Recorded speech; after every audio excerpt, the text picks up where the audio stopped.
meeting of the Nampa School District, October 10th. Are we live? Good.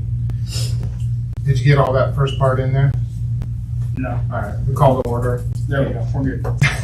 We'll start this meeting with the Pledge of Allegiance. So if you all rise, flag's up here in the corner.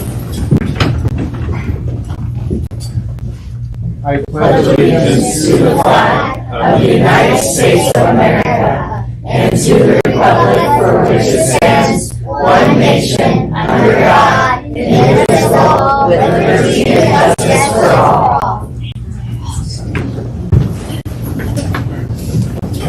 I need some help. Can I get your help up here real quick? Yeah. I'm putting her on the spot. She has no idea this is coming. So what we do next is that we read through our mission statement and our vision statement. Do you want to lead us in that? I got it right here. Let's see right here where it says mission statement, the mission note. You want to start that, and then we'll all read it together with you, okay? Yeah, the mission statement. Mission statement of the Nampa School District is to ensure high levels of achievement for every student. Read the vision statement right below that. Vision statement. Every student is fully engaged in extraordinary learning experiences, preparing for successful transition to the next stage of life. Thank you. Good job. You didn't know you were going to be put on the spot, huh? Thank you. All right. The next item. Well, let's welcome some guests. We have lots of people, and I'm pretty sure that they're here for the student spotlight. But we welcome all of you in attendance and those who are attending live remotely. So with that, we'll move to and Superintendent Russell. Always want to acknowledge that you're here, and thank you and you and your staff also. So the next is approval of agenda items. I move we approve the agenda. I second. Okay, the motion has been made and it's been seconded. All in favor? Aye. Next is the student spotlight. Go ahead. Chair and Trustees, before us we have Sherman Elementary, and we have Principal Jennifer Miller and Vice Principal Sarah Bell here with some wonderful students. They're going to share a little bit about Sherman. We are. Thank you so much for having us and inviting us to speak. We've had a really exciting week at Sherman last week with the announcement that we have been named a distinguished school by Apple, the corporation. So we just had a little presentation for you to show you what we're about and what that means for us. And then I brought some of my friends along that are just going to tell you what that means to them. Great. Go ahead and go to the next one, please. All right, just some background on Sherman as a school, pulled from the State Department's website. And this is data from the 21-22 school year. We have just under 98% of students coming from low-income families. 19% of our students are English language learners. 16% of our students are living with disabilities. Just under 2% of our students are in foster care. 8% of our students are homeless. 3% of our students come from migrant families, and about 2% from military families. Overall, we serve 511 students there at Sherman. So just to give you some background on how this journey came about, and this is going to be a really just our story in a nutshell. If you ever want to hear the whole long story, you are more than welcome to come see us. But this vision was born when Mr. Stauffer and myself and a group of teachers took a trip to Seattle for a tech conference. But the highlight of the visit was going to see a school that was just down the street from Microsoft.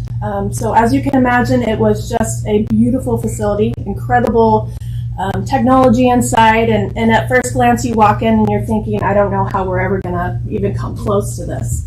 But as we were walking around, one of the things that we noticed is they had exceptional teaching, but nothing more exceptional than we have right here in Nampa, Idaho. Another thing that we started to it kind of weighed on our hearts is that the students there were getting exposure to coding, technology, just different STEM concepts and concepts that they're going to need to know going into the workforce. They were getting a ton of exposure to it. And we realized here in Nampa, we were doing our kids a disservice and we weren't exposing them to hardly any of that. And so it inspired us to see what we could do when we came back home We shared that vision with our leadership team. And one of the amazing things about this district and about Sherman is whatever is best for kids, we will do. And so even though it was going to be a stretch, even though it was going to take, putting ourselves in some vulnerable places, that's what was going to be best for kids. And so that's what really kicked us off. So the beginning of our journey is, if you can see the picture that has the parade of television that looked like stormtroopers coming in, that was really kind of the moment where we saw a spark. We had all these TVs lined up. We were switching from projectors to just this mobile thing, and the kids lined the halls, and I heard clapping and just the look on their face of, oh my gosh, what is this? And we knew we were onto something. We knew there was that spark of curiosity, that spark of engagement in kids. So at that same time, we were moving one-to-one devices for students. And so our teachers just dug in wholeheartedly through the HACK program, through NNU, learning how to help students learn different platforms and then apply those to their learning. We converted our computer lab to a makerspace. Our kind of philosophy was they're on devices all day. Why am I going to send them then to computers? So we took all the computers out of the lab. It's now filled with robotics, Legos, different kind of materials to do projects, all of which were purchased, well, most of which were purchased through grant writing. So we had to get a little creative there. But our makerspace is now somewhere they can go do hands-on building, exploring, and just kind of playing, to be honest. So, up till now, Sherman as an elementary school, we do a fall and a spring STEM showcase where kids work on projects and then we get to share them with their parents and the community. They get to access the makerspace at least one time a week. They have science instruction incorporated every day. They have access to over 10 3D printers, access to robotics and drones. And if you can see that picture down in the bottom corner, one of the showcases, our students in special education explored the concept of pollination. And so they made their flowers, and then they made a little bee, and we hooked it to the drone, and then the drone was able to come and pollinate their flowers and just really make it come to life. Our kiddos have coding instruction. They explore the engineering process all the time, and the really cool thing is that's bled over into their academics. So when you think about the engineering process of trying something and then usually failing, going back to iterate, trying it again, that concept has carried over into reading and into math. Because we can say, remember the engineering process, you're not going to get it the first time, are you? And they're like, oh, you're right. And then they also have access to video production software, if you can see up in that top right corner. Go ahead. So what does that mean for us now, looking forward into the future, now that we have this Apple Distinguished designation? And that's basically Apple recognizing that we have been innovative in teaching students to use their platforms and then apply those to academic concepts. So what we're looking for now, because of this designation, is going to be increased visits from other educators from around the world. We hope to glean as much from them as they would from us. Increased community partnerships, continued innovation and instruction, more ways for students to shine, and then continued pursuit of academic achievement. So I brought some of my friends with me, and they're going to share what they think it means that it's great to be a Gator. Oh, can we? Maybe?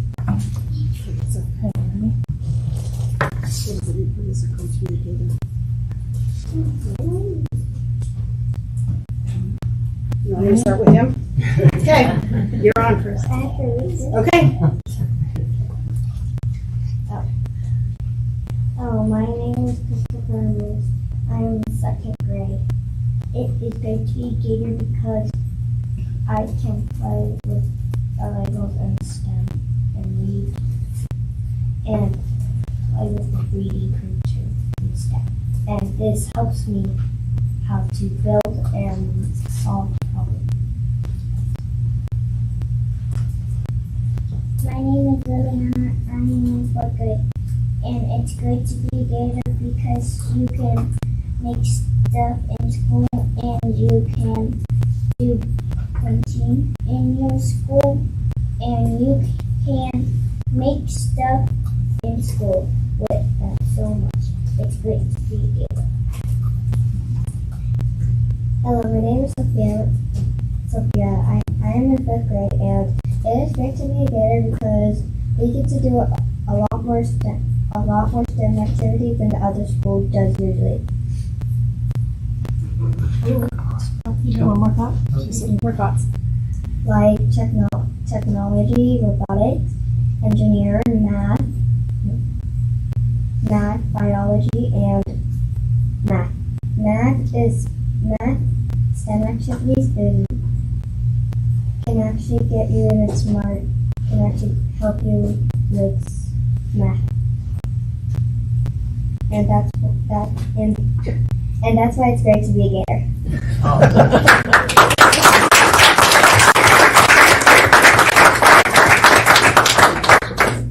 Do you have any questions for us, or are we good?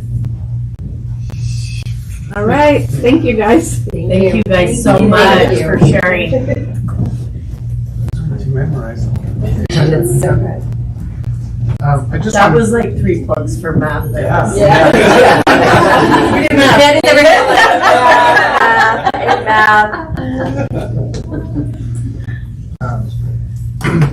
I just wanted to make a quick clarification in our agenda. So there is an action item here, 6A, selection of superintendent search firm. We already addressed that at our work session, so we didn't need to put that on there. That should have been taken off. So that decision has already been made. So continuing on with our comment section, Ms. Lamont, did you have those sign sheets for? Just see if anyone. So we'll start with Nampa Education Association. We have a representative from NEA. Okay, we'll move right on to trustee comments and update. We'll start with Trustee Gallier. Yeah, I'll start. I do have something I want to say. I hope you can hear me. I am Trustee Valle, and I always appreciate the time that is given to me. I have some important items I want to share with you. On March 15th, I was elected to be a member of the Nampa School Board of Trustees, and I was sworn in on April 11th. So tomorrow is my 6-month anniversary. And in that short time, I want to tell you what I've seen. I have seen the board try to move forward with a lot of issues that we need to address. A lot of these issues cannot be solved overnight. When you deal with 13,000 kids and over 1,700 staff members in the district, I am learning that sometimes we have to be really careful as to how we implement policies and procedures that can benefit our kids in the long run. We meet often, many times, twice a week.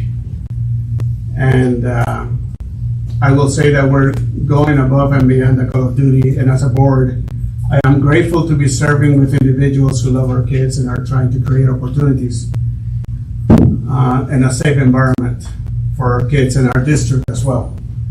I feel like our board is more united than ever in finding solutions that will create positive outcomes. I am truly grateful for the board members, but I want to also say something about a board member, Chrissy Lamont, who's the board clerk. I believe that the title board clerk does not do her justice. She is more than that. She guides us, not with what we should think or what we should believe, but how we should operate to have an efficient board, how to manage our time, what things we can or cannot say. She knows when to bring the legal counsel and when not to. She has so much experience that I feel that people don't understand or fail to see the value that she brings to the Nampa School District. I know the pay issue has been a topic of conversation for a few. Our board chairman is leading the discussion as to how to compensate her, and we will bring the proposal to the table when the time is right. I fully trust the negotiation process and feel the need to give my support for it. Last week we got a few emails from a group of people that heard a rumor that we're going to talk about her contract today.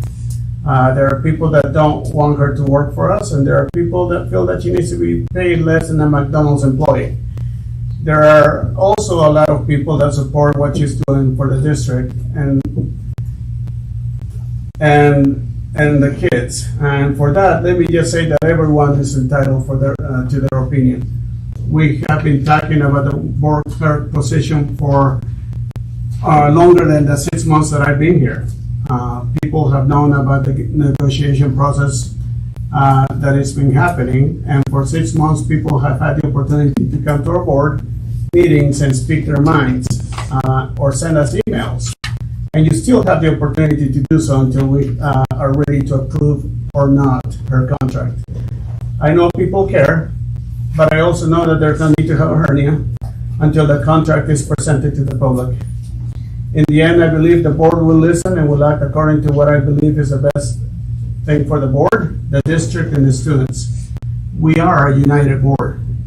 We may not agree on all things, but we do agree on doing what's best for our kids and our district employees. Thanks. Thank you, Trustee Valier. Trustee Taylor, give me an opportunity. Anything? Sure. I do want to highlight and say that we were able to have a board training, and for me that was just a really good highlight of this past month. I really appreciate the work that's done there, and I also appreciate the time that my fellow trustees put in. And I also appreciate Clerk Lamont very much. Trustee Pearson? Okay. Trustee Simpson? I just, I'm excited. These three kids who got to talk to us today puts faces to the reason that why we're all here, right? Why the trustees are here, why our employees and staff are here, why our community is here, and it's so great to get to focus on that. They bring such energy and such voices and focus, and so I know most board members love that part of the agenda the best. I'm one of them, and for that reason, I appreciate this community. I appreciate our staff. I appreciate this board, because it is hard, right? There are over 13,000 students, and it's hard to make the very best decision for everyone.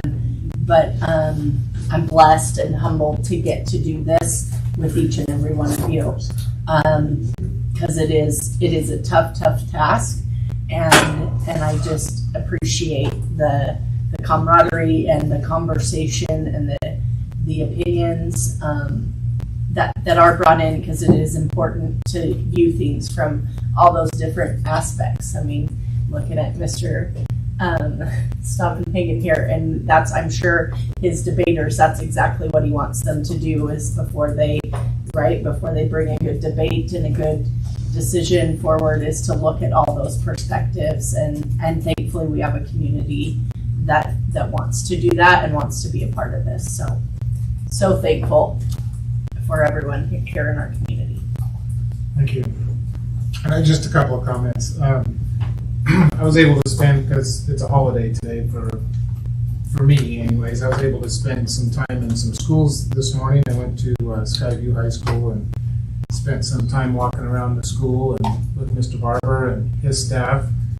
Talked to a couple of teachers, and that's always good. I love getting out, and I wish I could just do that every day, but then get tired of me really, really quick.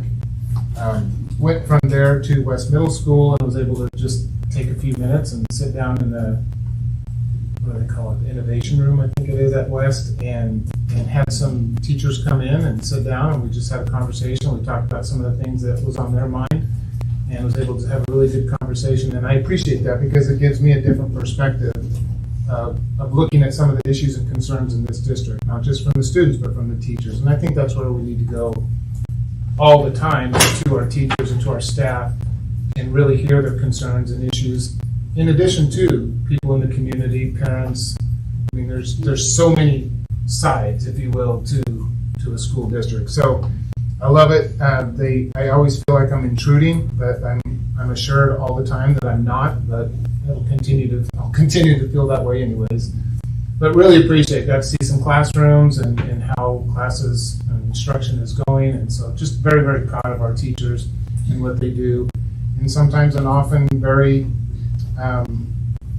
unforgiving or unappreciated role, if you will. So I just want publicly to know, for our teachers to know that I am very, very appreciative of what they do.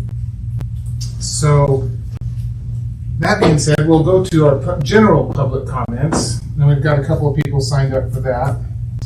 One is Mr. Stoppenhagen. Yes. And you have signed up to talk about overnight travel requests. Yes. You're more than welcome to take Now would be the time. Take the podium, and we'll give you 3 minutes. All right.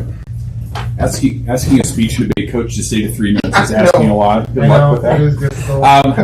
Superintendent Russell, President Kirkman, and members of the Board of Trustees. It's an honor to be a teacher and coach in the Nampa School District. I believe this is my 12th year. I got a year to work with Mandy at Columbia before she ventured off to another school. It's truly an honor to be a teacher and a coach at all 3 Nampa high schools. I am the only one of my kind in the state, crazy enough to take on 3 high schools, but I wouldn't have it any other way. And I wanted to say, first of all, publicly, thank you to the superintendent, to the school board, to everybody in the Nampa School District, because the support that you give us in the speech and debate program, as well as all the performing arts, is outstanding. I have a lot of colleagues who tell me that their principals don't even know what they do in speech and debate. And I have 3 outstanding principals and support staff at all 3 of our high schools that on a regular basis voice their appreciation for what my kids do when they represent the Nampa School District. And I'm proud to say we've had a lot of success, both at the state level as well as the national level. I'm proud to highlight the fact that I have 3 kids who are going to be representing the state of Idaho, all from Skyview High School, who will be competing for national scholarships next July in Vermont at the Calvin Coolidge Foundation Cup. Those 3 kids walked away with $2,000 in prize money. Nothing for the coach. Editorial commentary. But I just wanted to say, when the reason I'm here tonight, first of all, is to say thank you for all the things that you do to support the kids and what you do indirectly that supports my program at all 3 schools. But tonight I'm here because I have some overnight travel requests. And as you know, we try to make schedules and we try to stick to them as quickly as we can and inform you if there's changes, but sometimes things happen. And so tonight I'm here to answer any questions that you might have when that comes up on the agenda. But again, on behalf of all the students at Columbia, Nampa, and Skyview High School that compete and represent, I just want you to know that we are proud to be NSD. Thank you. Thank you.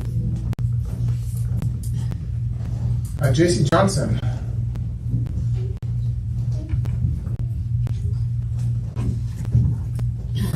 I'm not that tall. Does that work? Good evening. Trustee Bay, thank you for bringing up the board clerk issue. I do appreciate that coming out. I do know a lot of people do have concerns. I'm not having a hernia, but I do have some questions. Each month the board approves the financial reports and spending of the Nampa School District. I would like to bring to the board's attention a few concerns I have about the hours Building Better Boards has billed the district since January. To date, the clerk has been paid for 1,103 hours for a total of $20,681.25 for just 8 months. There have been no limits on the monthly hours Ms. Lamont works. Despite the fact that she said she wouldn't go over 120 hours a month, she's averaged 138 hours a month since she was hired in January. In fact, Building Better Boards billed for 182 hours just for the month of August, and over 160 hours in both May and July. I'd like to share with you some of the descriptions of the hours 3B has billed. On July 26th, 11 hours were spent preparing for the August 8th board meeting, follow-up emails, calls, and technology access issues. But on the 8th of August, 12.5 hours were billed for setting up and preparing for a regular board meeting, follow-up emails, and calls, the same meeting. On August 9th, it seems that 10 hours and 45 minutes were spent on technology access issues. And on August 23rd, 10 hours were billed for follow-up with emails, calls, information, meetings on school district business work. As a taxpayer and as an employer, I would like to see the clerk's hours billed with more specificity, as there's no accountability with these types of copied and pasted generic time entries. I doubt this board would be so willing to pay their attorneys or other hourly professionals for 10.5 hours of follow-up on emails and calls, information, meetings, and other district business work without more detail. Thank you. Thank you, Ms. Johnson. Next is Jim Post. Sorry, I mispronounced your last name. Silent F. Post. I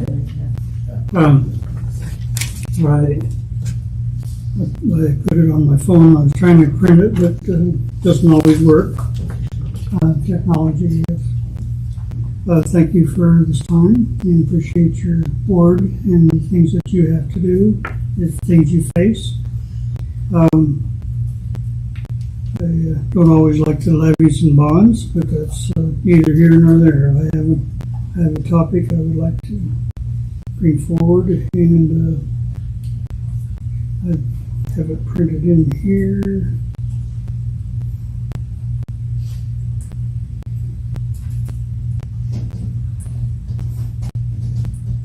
I lost it.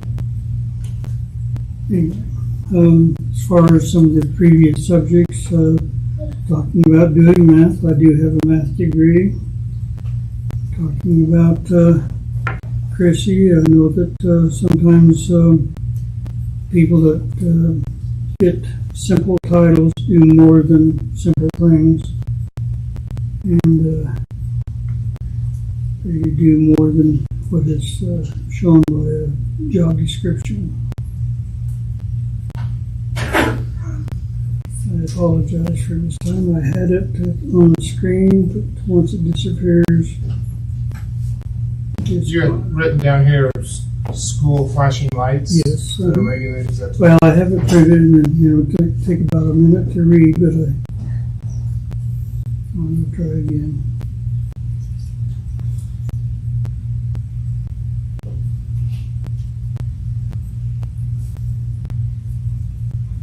Well, the purpose is that the hours of each of the schools, I know they attempt to make the elementary the same and the secondary the same. However, the flashing lights are not fair to the driving public.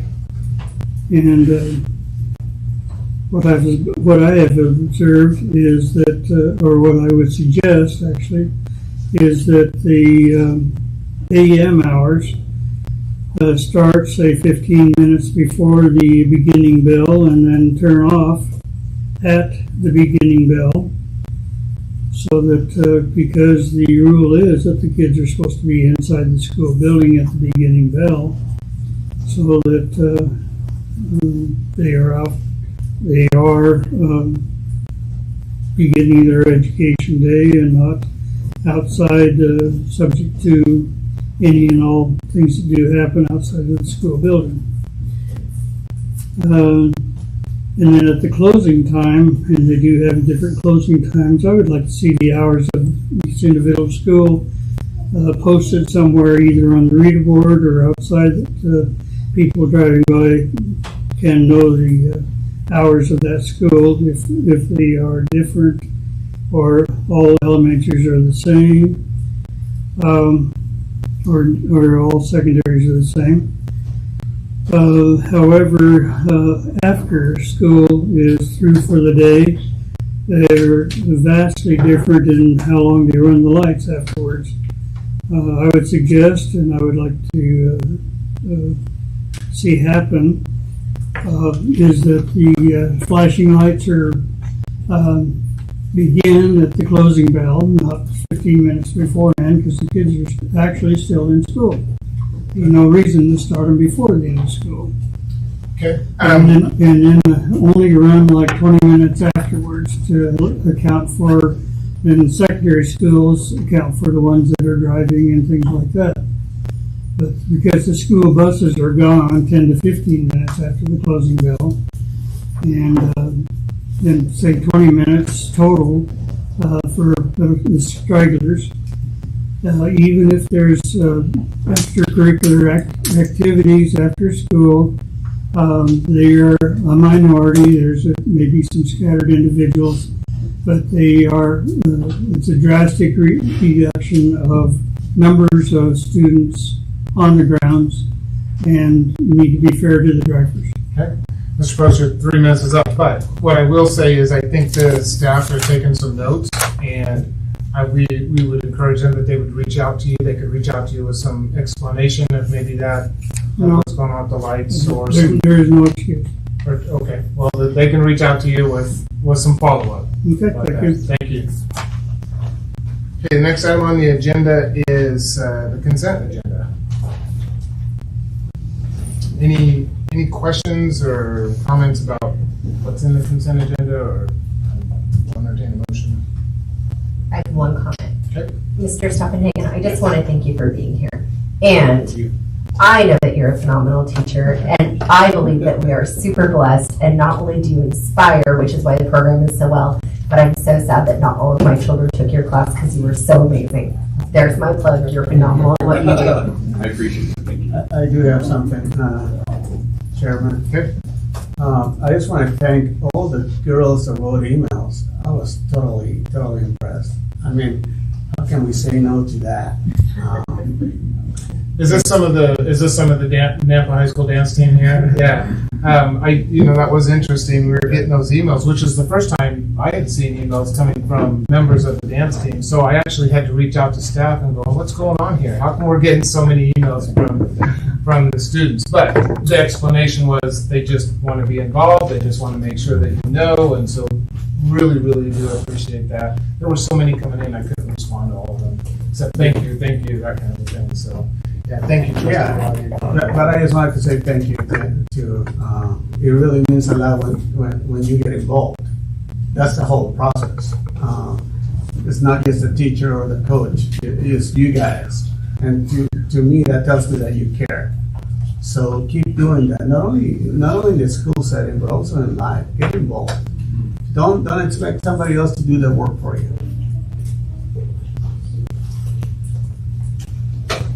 I move that we approve the consent agenda. I second. All right. Motion's been made to approve consent agenda. It's been seconded. Any discussion on the motion? Any further discussion on the motion? Okay. All in favor? Aye. Any opposed? All right, the motion carries. We'll jump right to number 6 on the agenda, which is we have one action item. Hold on, let me make sure. Nope, we got 2. We're going to start with the policy 2620, curriculum materials, and Dr. Russell. Yeah, Chair Kirkman, trustees, before you today is policy 2520. This was a policy that was brought forth, if you remember, last month during the regular board meeting. This policy dealt with the adoption of curriculum materials, and this was based on the new law that was passed during the legislative session this past year. There has been some modification to our current policy, and it deals with primarily around at least a quarter of this committee. The new curriculum adoption committee must be comprised of persons other than the public educators and trustees. And so before you today would be an action item to possibly adopt this policy.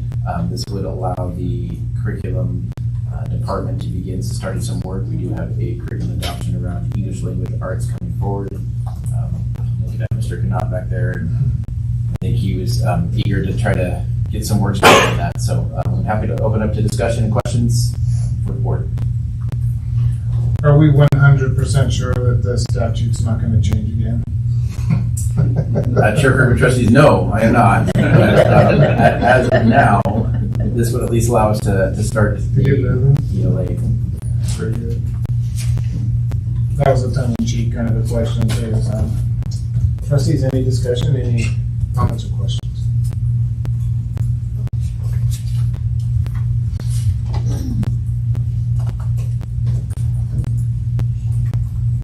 Can this be a first reading, or can we, well, it would be up to... So I guess I just want to make sure people understand that this is kind of a little bit different situation, and that because the law has changed, if we're not changing our policy to match, then we're either not in compliance with what the state wants, or else we're not in compliance with our policy, and I don't think any of us want to be in that place. And so, sorry, I'm going to stop promoting what I'm going to motion, but I'm going to motion that we approve policy 2520 for first and final read. I second. And then, can I finish Absolutely. speaking to my motion? I'm doing this not to bypass anyone having comment and having, because that's why we do reads, is so that people see what we're changing in the policy, but because the changes are strictly because of the new change to the law, and to be able to allow the district leadership and staff to move forward, and because we do have curricular committees that need to form and to operate for the benefit of the district. So before we move forward, my mistake, but we do have one signed up for a public comment on this particular action item. I know that there's a motion and a seconded on the table, but can we still go to this public comment before we call for vote? All right. So J.C. Johnson has signed up to speak to this particular action item. You thought I was going to forget you, didn't I? I was about to think that. So as I said on there, I just had some questions and maybe you've already answered them. I was looking at the policies and I wasn't sure which one of the versions was going to be up for vote tonight. I did notice the ISBA version on the policy 2520 in the board packet looks really thorough to me. It's very specific and very complete. It ensures that students have access to a broad spectrum of quality learning experiences and materials that enrich and support their curriculum, stimulate growth in knowledge, literary appreciation, aesthetic value, and ethical standards, provide background information to enable students to make intelligent judgments, present opposing sides of controversial issues, be representative of the many religious, ethnic, cultural groups, and other contributions to our American heritage, and present an accurate and unbiased way the cultural diversity and pluralistic nature of the American society. I agree with the section that allows parents and guardians to review materials and restrict materials from their own child's use, as well as the verbiage to allow the public to question education materials, all found in that one. The current policy, 2520, and I saw the draft as well, the current was, I think, approved in 2016. It does not include the same language, nor does the draft policy in the agenda. Instead, it simply ensures the materials provide quality learning experiences for students. This statement to me is very vague. As a parent and community member, I would like to know that Nampa students are being given the same kinds of quality learning experiences and materials and opportunities as students across Idaho. So if you guys could possibly explain if you're looking at the ISBA version or why you chose not to, I would really appreciate that. I like the words. Thanks so much. Okay, thank you. Chairman, board members, and superintendent, just to make sure there was a typo, it should be policy 2520, not 26, because that is what we had in the packet and it is the curricular materials. So just to make sure we make the right motion.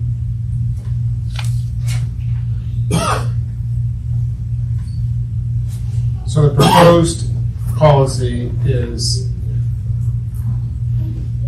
it the one that, it's not the one that's redacted, that's ISBA, correct? The proposed policy, because I agree with Ms. Johnson, let's make sure that we are voting on the same, that we all know what we're voting on. Chair Kirkman, trustees, the proposed policy is policy 2520. That is the name of our previous policy, and that's what you'll see before you today.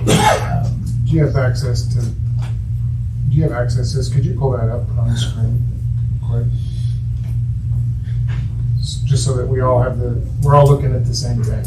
You want the draft version up? I want the one that's up for vote. It's the draft version, Yeah. correct, Mandy? Trustee Simpson? Yeah.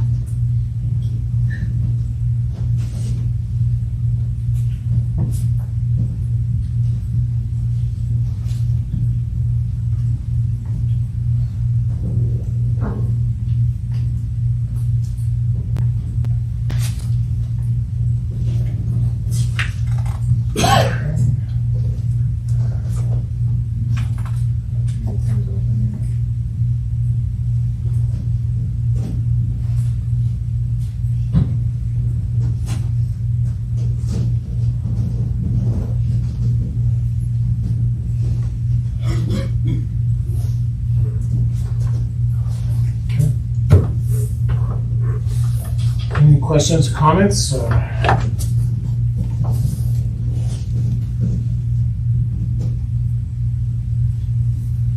Just clarifying, this is the one we're voting on. So, the question was brought up in public testimony about the language in the current, and maybe Dr. Russell, you could speak to this a little bit, but why was some of that language left out of this draft? Sure, Curriculum Trustees. I'll answer that question, and I want to talk a little bit around the draft policy that we're currently looking at. So the policy 2520 that you're looking at, which is the very first one that was drafted, and it's not this red line version. Actually, I have questions with this red line version. Actually, I'll talk through. It was drafted based on our current policy right now that we have on, and that policy was adopted, as Ms. Johnson mentioned, in 2016. That was modified from the ISBA policy. One of the things, at least I can't talk at the time because I was not here in 2016 of why that board made that, but typically policy, you want to make it as general as possible. I do understand Ms. Johnson's comments around the wording and how that, it sounds nice and understand that, but we believe that quality education at the time fit the overall purpose of what the material, the purpose of materials to provide quality education. And then really what we try to do is just modify it based on the new law that came out, and so make it as simple, as clear as we could. So it was really based mostly on what the new law and our previous policy was. And when I'm looking at the current one on the screen, what is confusing to me is when you read the bottom portion of it, it looks like the part that's redlined out would be the part that we wouldn't want. But actually that's the part with the law added, because at least a quarter of this committee, is it a quarter or a half? I'm looking at Mr. Knopf here. It's a half. Half. It's a Okay. half. So that is the correct policy. Thank It you. is, Yes, yeah. I was getting myself confused here. Okay, that would be the answer. Okay. Chair Kirkman. So we're still good on this one that's on the screen? We are still good on this on the screen. Yeah, I was looking at the wrong one. And I can speak to the policy 2520, your old policy. It looks like it is the model policy from ISBA back in 2016, because this is how code used to be aligned. It said the board may establish, and that's in that 33512 subsection. And then they changed it this legislative session to shall. And so I think that's kind of how you guys went. It's looking at the model policy. Now I don't know exactly what it looked like in 2016, but it looks very familiar to this. The old one.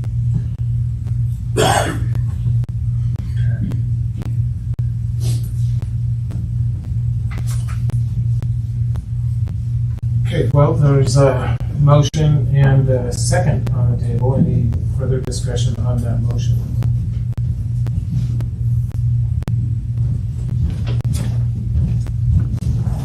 Okay, hearing none. All in favor? Aye. Any opposed? Action item carries. All right, the next one is 6C, which is classroom environment policy. Dr. Russell, we'll throw this over to you also. Yeah, Chair Kirkman Trustees, last month we had a discussion that was brought forth to the board around a policy that was passed in another school district around classroom decorations, and there was a discussion at the board level of perhaps seeing a draft policy come forth with that. At the time, the board had asked the superintendent questions around their thoughts. I shared that in general, the superintendent was in favor of it, but would like to get some feedback from staff. And so today before you'll see is in the packet the board policy from the West Ada School District, and then the current policy that we have in the packet was drafted from that one. There were some things that were taken out from the West Ada around the general and student surveys and securing a substitute and student discipline and things. So when you're looking at the policy here before you was based on that. I did go around and have some focus groups throughout the district, spoke with several groups of teachers, spoke with some of our student leaders, asked them some feedback on that, and would be happy to share that when the board would like to hear those comments.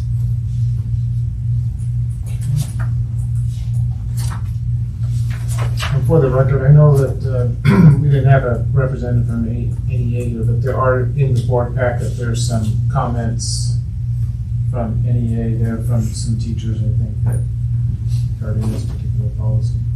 So, all right, open for discussion, comments, questions?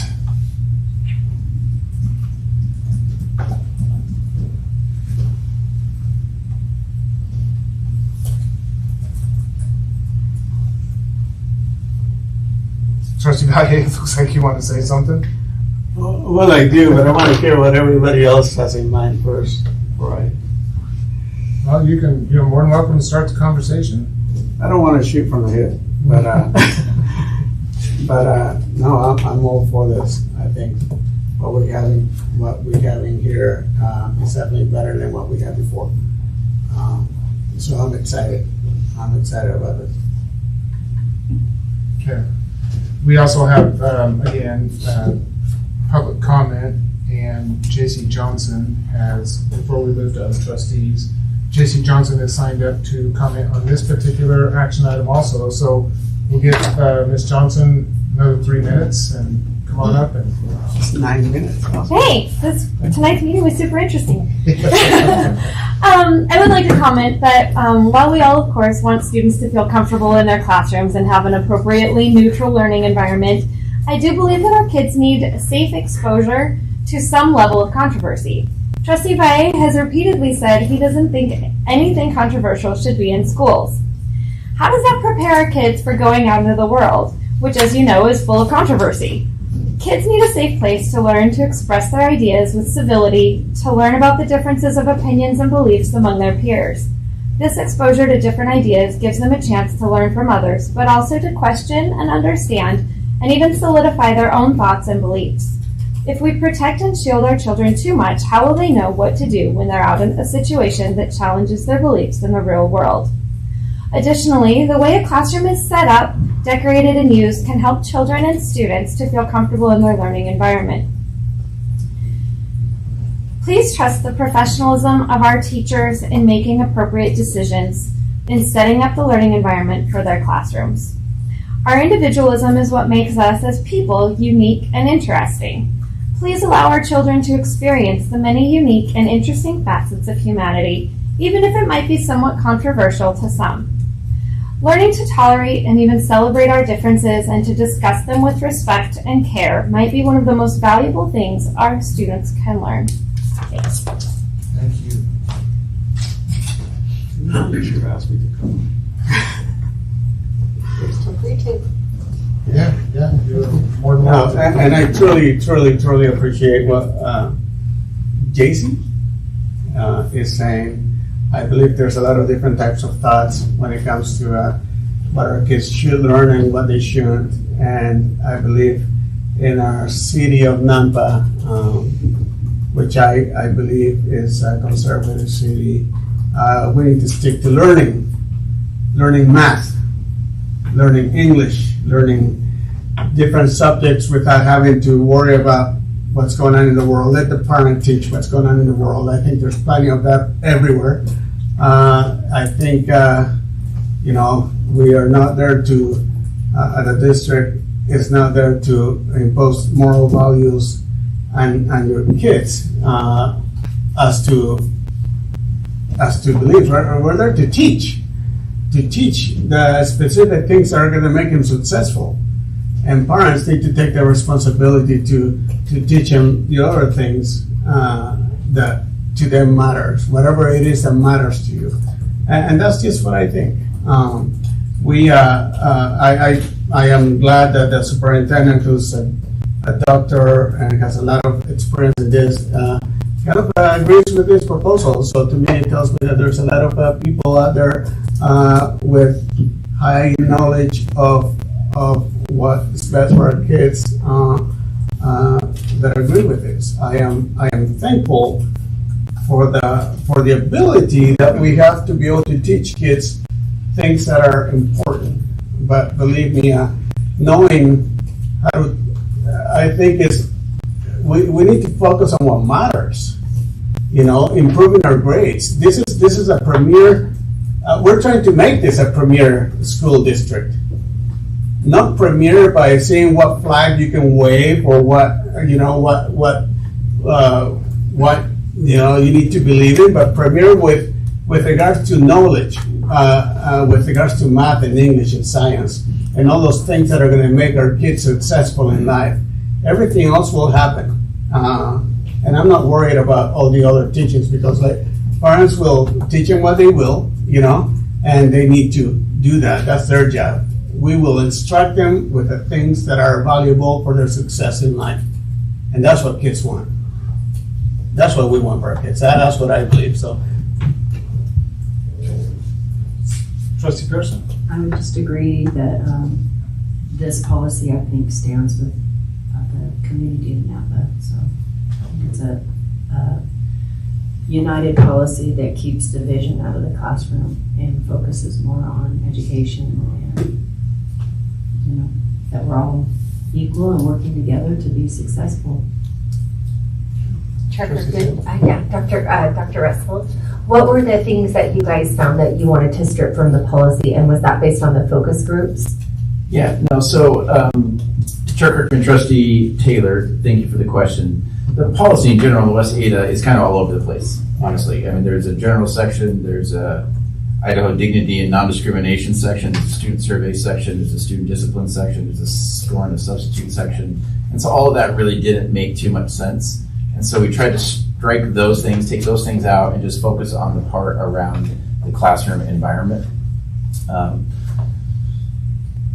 Trustee Taylor, did you want me to go into further detail about some of the? No, I think that's good. I'm really just trying to, I'm looking at your memo here, which I always appreciate, and it says that you're requesting that it's a first reading. So to me, it seems that you guys have done your due diligence and administration feels comfortable with how you've written the policy and comfortable with how this policy will affect.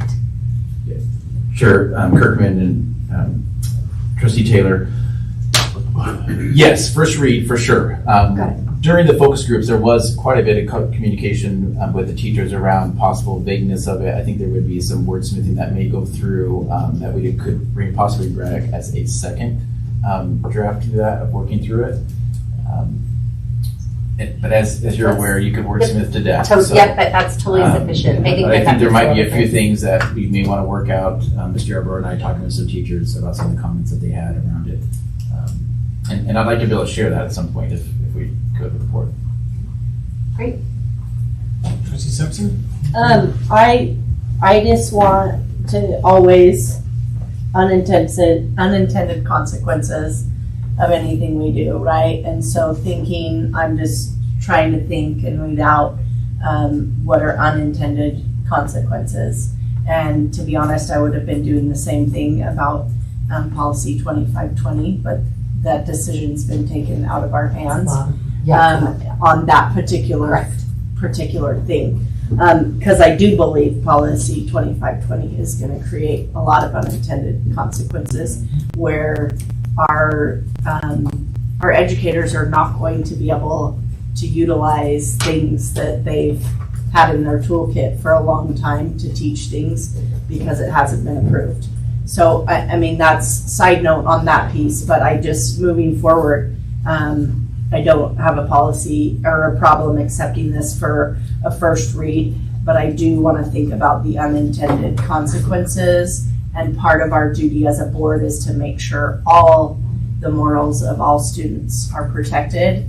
And so I worry about, does this then exclude some and make them feel like their morals are not important? And that's the hard part about this job, right? Is that we don't get to set the morals. We have to protect the morals of all of our students. And this feels more like saying, here's what we think the morals are. Just want to throw that out there. That we're saying this is what we think is important to have and not have, and that is not exactly our job. One way maybe to combat that would be for the district to pay for the decorating materials that go up in each classroom, and part of that being approved by the curriculum committees. I'm just throwing that out there to handle, what that to me may be something that ties in Because I don't think currently, right now, that our district pays for much, if anything at all, that goes on the walls of our rooms that make our students feel welcome and make it feel warm and all those things that actually are important for learning to happen, because nobody wants to learn in a place where they don't feel like they are accepted and invited to join and be a part of the conversation. That's my. Okay. I agree with you. That is one of the hardest parts is the morality part of this. But then I think, well, it's not really a but I also think that, protecting it, we'll never find the perfect spot for this. But if there are some students who we feel like we should protect the morals and allow whatever to go up on the wall, then what about the other students or their family whose morals are not in line with that particular thing? I mean, we'll never get to that point. That's always going to be a topic of conversation. What I like about this initial draft is that, for example, so when I walked around the schools today, I did not see anything that was offensive. I didn't see any flags or anything like that. I saw a lot of American flags in every classroom, which by statute, that is required, American flag to be displayed. But I didn't see anything else that would make me, not that I haven't before, but today when I walked through the schools, nothing of concern. What I like about this is, though, temporarily it does allow for example, I'll just throw this out there, somewhere down the future, a social studies teacher is teaching about what happened during 2020, during the pandemic, and the riots across the country and what fueled that and whatever. That's where Black Lives Matter was kind of born from. So if a teacher were to put a flag up during that portion of discussion or instruction about that, because it is history, whether you agree with it or like it or whatever, it is history. This, at least what's here right now, I think allows for that to happen. It's just not keeping it up all the time, or keeping it, or during Pride Month, put up a Pride flag and talk about the significance of Pride Month, during that portion of the instruction. And so I think I'm hoping that that's where this policy will kind of go towards, is allowing those types of things be used during that temporary instruction period, which I do believe that this does, and we could wordsmith it. So I don't have any problem going through this with the first reading.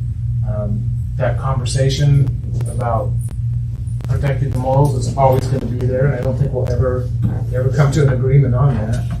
But anyway, those are my thoughts on this.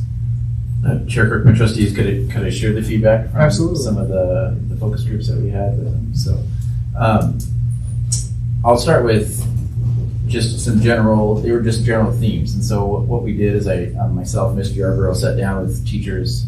We gave them this draft policy to look through, asked them 3 basic questions around what concerns would they have with it, what positives may they see, and how would it impact their classroom or their teaching.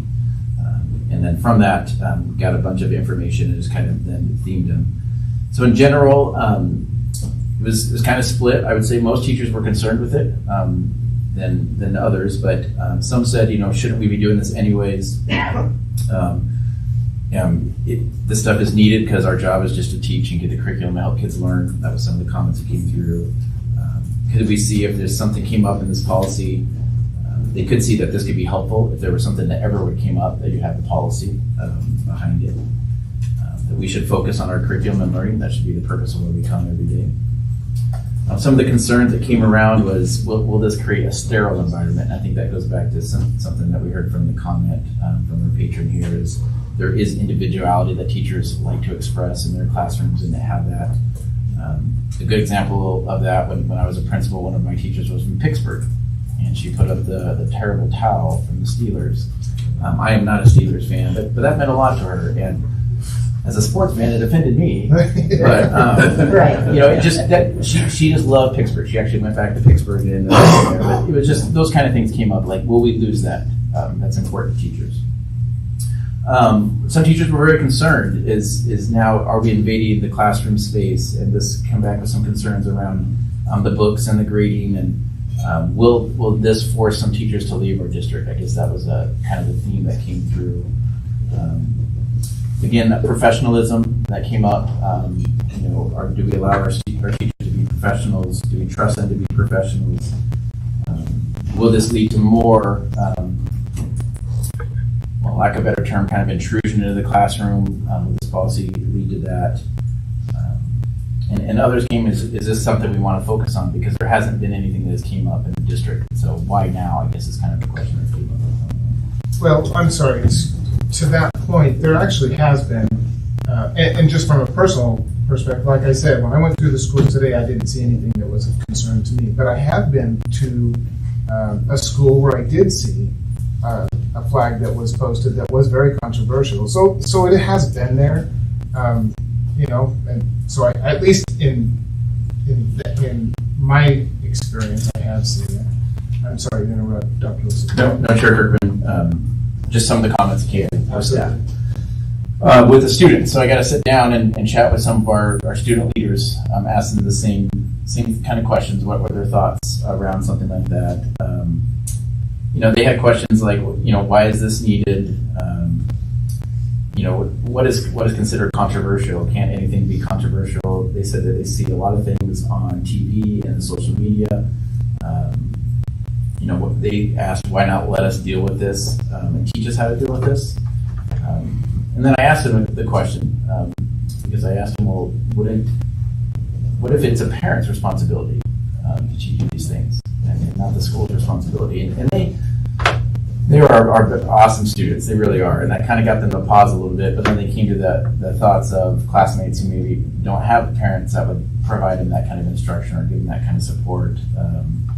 And so they thought, schools need to allow them to grow up into an environment and in a world that does have different views and different thoughts, and kind of help them how to work through that. Ultimately, I asked them this question: could board members come and talk to you and ask you these questions if you were interested in that? And they said yes. So offered to anybody on the board, if you would like to sit down with our student leadership team, I'm happy to have you sit down and talk with them and walk you through what that policy might be there. So that was some of the general feedback. Just in general, again, I meant the comment, why would the administration support it? The administration would support it because in the history of administration that I've been in, it does help to have a policy if something were to come up and to be able to have something to refer to. I have not seen anything that has been led, at least I trust our teachers to do that. There has been some things during the pandemic a couple of years ago that something came up that concerned me around what was kind of posted, had to do with more that was online. But in general, I think looking from an administration perspective purely, it is helpful to have some sort of policy to, if there were to be an instance, to be able to back through it. The other thing that made me also kind of support this policy was talking through Derek Bubb, the superintendent of West Ada, and asking him about, because they did adopt it, and walking through with his teachers and what they've seen. And he was very supportive of it. He said it hasn't really changed their district. They haven't seen a lot of pushback from their district and their teachers. And in general, he felt kind of similar. If you allow something, you got to allow everything. And really felt that it would be best to have some policy just in case something came up as well. And they have not had anything come up in their policy. He did recommend to his administrators, you don't go around and being the decorative police. You don't walk around and start saying, take this off or take this off. And so that was, I think, some of the concerns from the staff as well, is how will this be implemented? And what would be the procedure around this? And I don't think... Go ahead. Chairman, trustees, I was going to add that West Ada, they did vet it through legal counsel. Amy White, they have her full-time on staff now. That was one of the things that when as far as First Amendment issues, things like that. Correct. So their policy was vetted through legal, and that's something when you have those type kind of policies, it's always nice to know that it has been vetted. And I think, I just saw Trustee Simpson say that is very good information to know moving forward. So reading through this policy, though, and this does not prohibit the discussion or the instruction of controversial items or controversial topic. Because I agree with Ms. Johnson and the comment that she made, and I think most of the trustees here is that's good. That's good for our students to have those conversations and learn that critical thinking and how to work on some of those controversial things. I think it's just the promotion of the controversy after maybe that topic has been taught, and to leave those things up for the whole year or whatever. So, it's definitely, I think this is a great start. But Yeah, Chair Kirkwood, that is correct. It does not limit the ability for teachers to have that discussion and to teach through that. And that was a question that came up a lot talking with the staff. Encourage staff to have those conversations and to help educate them, because that is the job of an educator. So very, very similar conversations that we have with our staff. And I think an instructor a teacher from West Medland I was trying to find her email. I know she sent an email about it and some very good comments and some very valid points. But she did talk about some other flags. I mean, does this include the thin blue line flag, and things like that. So definitely worth for consideration and anyways. Yeah, and Chair Kirkman, trustees, this was vetted through our legal team. We did send this to our lawyer, have them look at this draft. He did add a legal reference. You'll see a legal reference of a court case in California that kind of supports a policy similar to this. Okay. Thank you. Any other comments or discussion?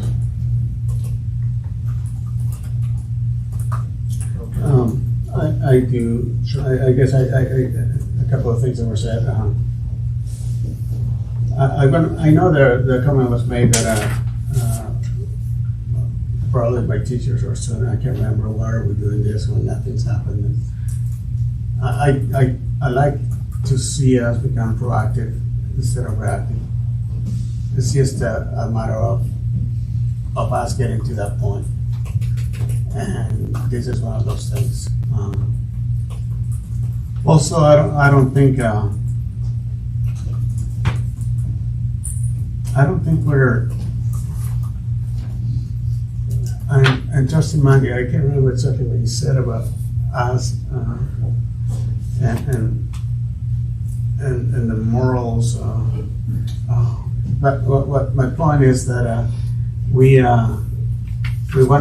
want to provide a classroom that is free of learning, but not that provides any type of contempt or any type of unsafe feeling.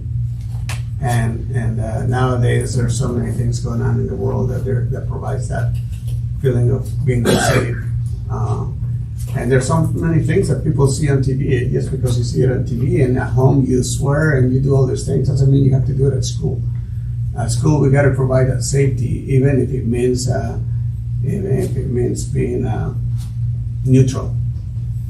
A classroom where we're not, I'm a strong believer. I'll tell you, I'm a strong believer in God, but I know in schools we don't talk about God. That's just the law, and that's being neutral, right?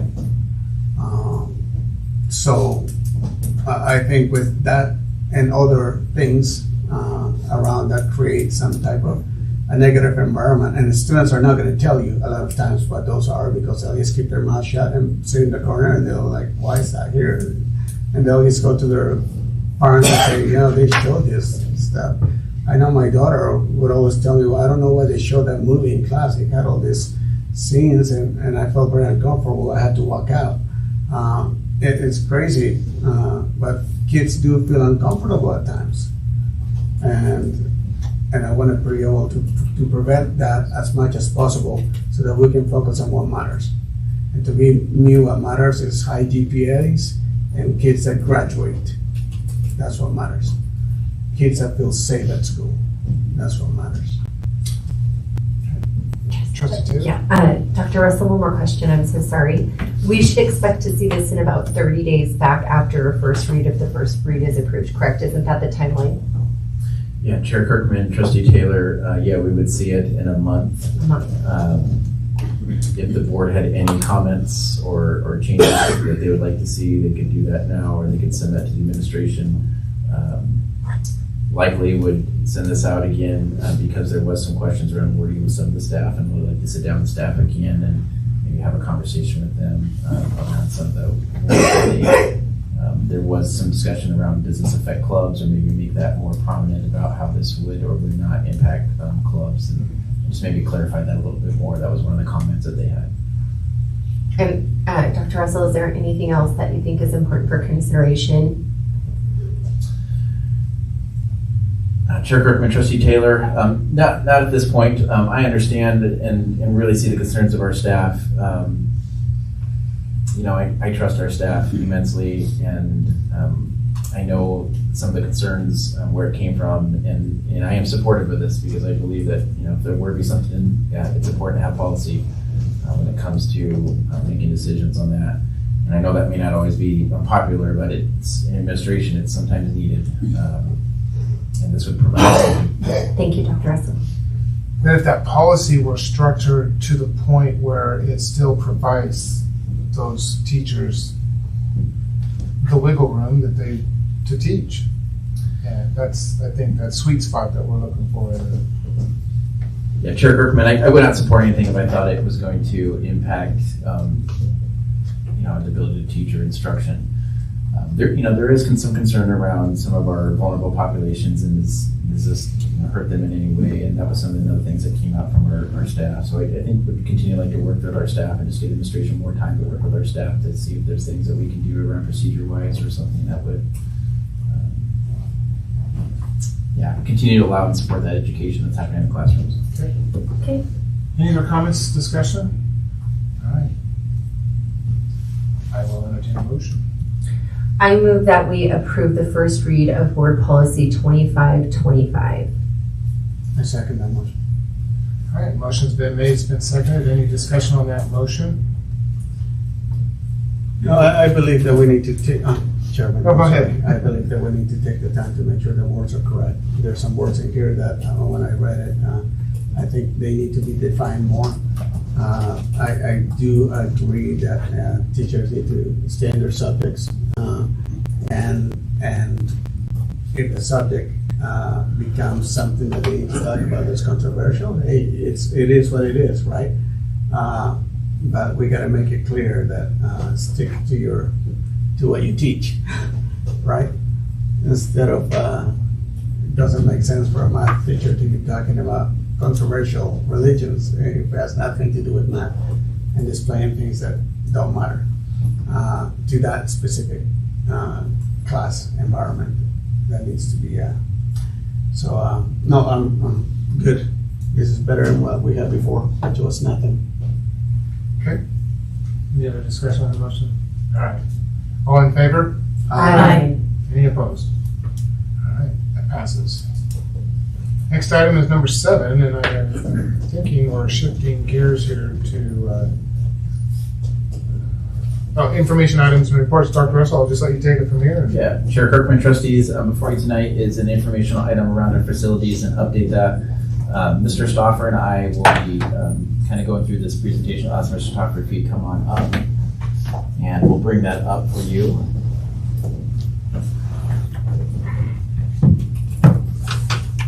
And I'm going to look at Tyler. Tyler, you go ahead and click through the slides as we go through this. So go ahead, Tyler. Our first slide there. So just wanted to share what things that we're going to cover. We're going to talk a little bit around the past work that we have done with the Facilities Committee. We'll talk a little bit around our current bonds and our current bond information. We'll share some key points that we want the board to be aware of, and then have some discussion around our timeline and recommendations from at least the administration standpoint, and then perhaps talk about what's next. So those are the things that we'll cover tonight. Next slide, Tyler. Mr. Stauffer is going to go ahead and share a little bit around the past work of the Facilities Committee. So again, trustees, before you, thank you for the opportunity of being here. You'll see on the screen that the Facilities Committee has been in existence from 2017, 2018, has been doing some work since then to compile the information that we finally have presented to you a few months ago. Again, the purpose was to examine and develop facilities. We did not have a plan beforehand We did not necessarily know the context of how our buildings were, what shape they were in. Were they good? Were they bad? It was more so if it's broken, we fix it, which has served us very well. However, having a bigger idea of what our future holds for our buildings was part of our work, and so we dug in and looked at everything that we could to find out what it is that our district needed as far as facilities. Through that process, we looked at three key components. First was looking at our enrollment reports, and as we have been looking over those for the years, we have noticed that there's been a downward trend. We're actually now kind of stabilizing. This year our numbers are similar to where they were last year. We looked at the condition analysis of each one of our buildings, which included all of the subsets of the equipment that was found inside the building. And then we also looked at the educational adequacy. That part was looking at, do our teachers have what they need to teach the content that they're delivering? What tools do they need to have? And so part of the report that we put together also includes those things as well. So those are the three things that we used as we began to evaluate our district from a facility standpoint. We just put on here just who is on that facility committee through the work. I do know that Chairman Kirkman would like to be a part of that. We've included his names. We have not had any additional meetings as of yet. We will have some that I imagine that hopefully that we will have some work to do here in the future as well. And we'll include you, Chairman Kirkman, in that process as well. But this was the core group.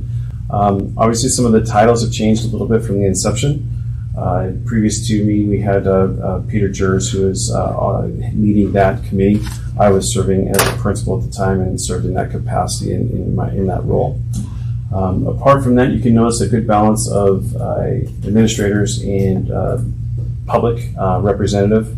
We have quite a few of our constituents from the community that were on there that brought some different levels of expertise. We did have a couple of personnel from the committee that were from our public sector that dropped off after a few years. They were there for a few years, but then dropped off as well. But this is the most current listing of who is on that committee. So trustees, this next slide is just a review of our current election history as it pertains to school bonds and school levies. The top is our school bonds. For those longtime residents, remember back in the early 2000s when Nampa was growing a great deal, the district went out for several bonds to build some of the elementary schools. Endeavor, New Horizons, Lone Star, Columbia, Willow, Reagan, Roosevelt, all of those are in those bonds, and you'll see they were passed in 2001, 2003, 2005, and 2007. They were 20-year bonds.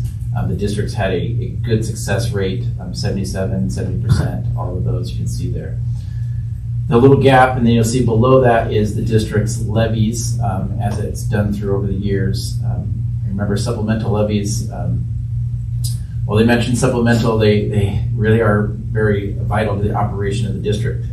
Much of our technology, staffing, curriculum is on those, and you'll see for the most part we've been very successful with our levy rate, including the one that we passed this past March. Dr. Russell included also those are all the facility upgrades that we do are also found in those supplementals. Yeah, thank you. Absolutely, the facilities upgrades. So just a big thank you to the community. I think this slide just demonstrates the support the community's had over all the years. Next slide. And so this next slide just shares with the board a little around the market growth. And so when the district goes out to bond, it collects taxes from all of the homes, but also the businesses. And that's one thing that makes Nampa a very unique situation compared to our surrounding neighbors, is many of those homes are just homes and subdivisions. There's not as much industry, there's not as much business. And Nampa has a plethora of that. And the value of the overall city, as you can see on that graph, has just continued to rise, which allows the pie to be larger and allows the ability, the burden to lessen on each individual and each business because of the overall collective tax base that we have. We've been really fortunate. An example, like companies Amazon's have moved in, they provide a large tax base.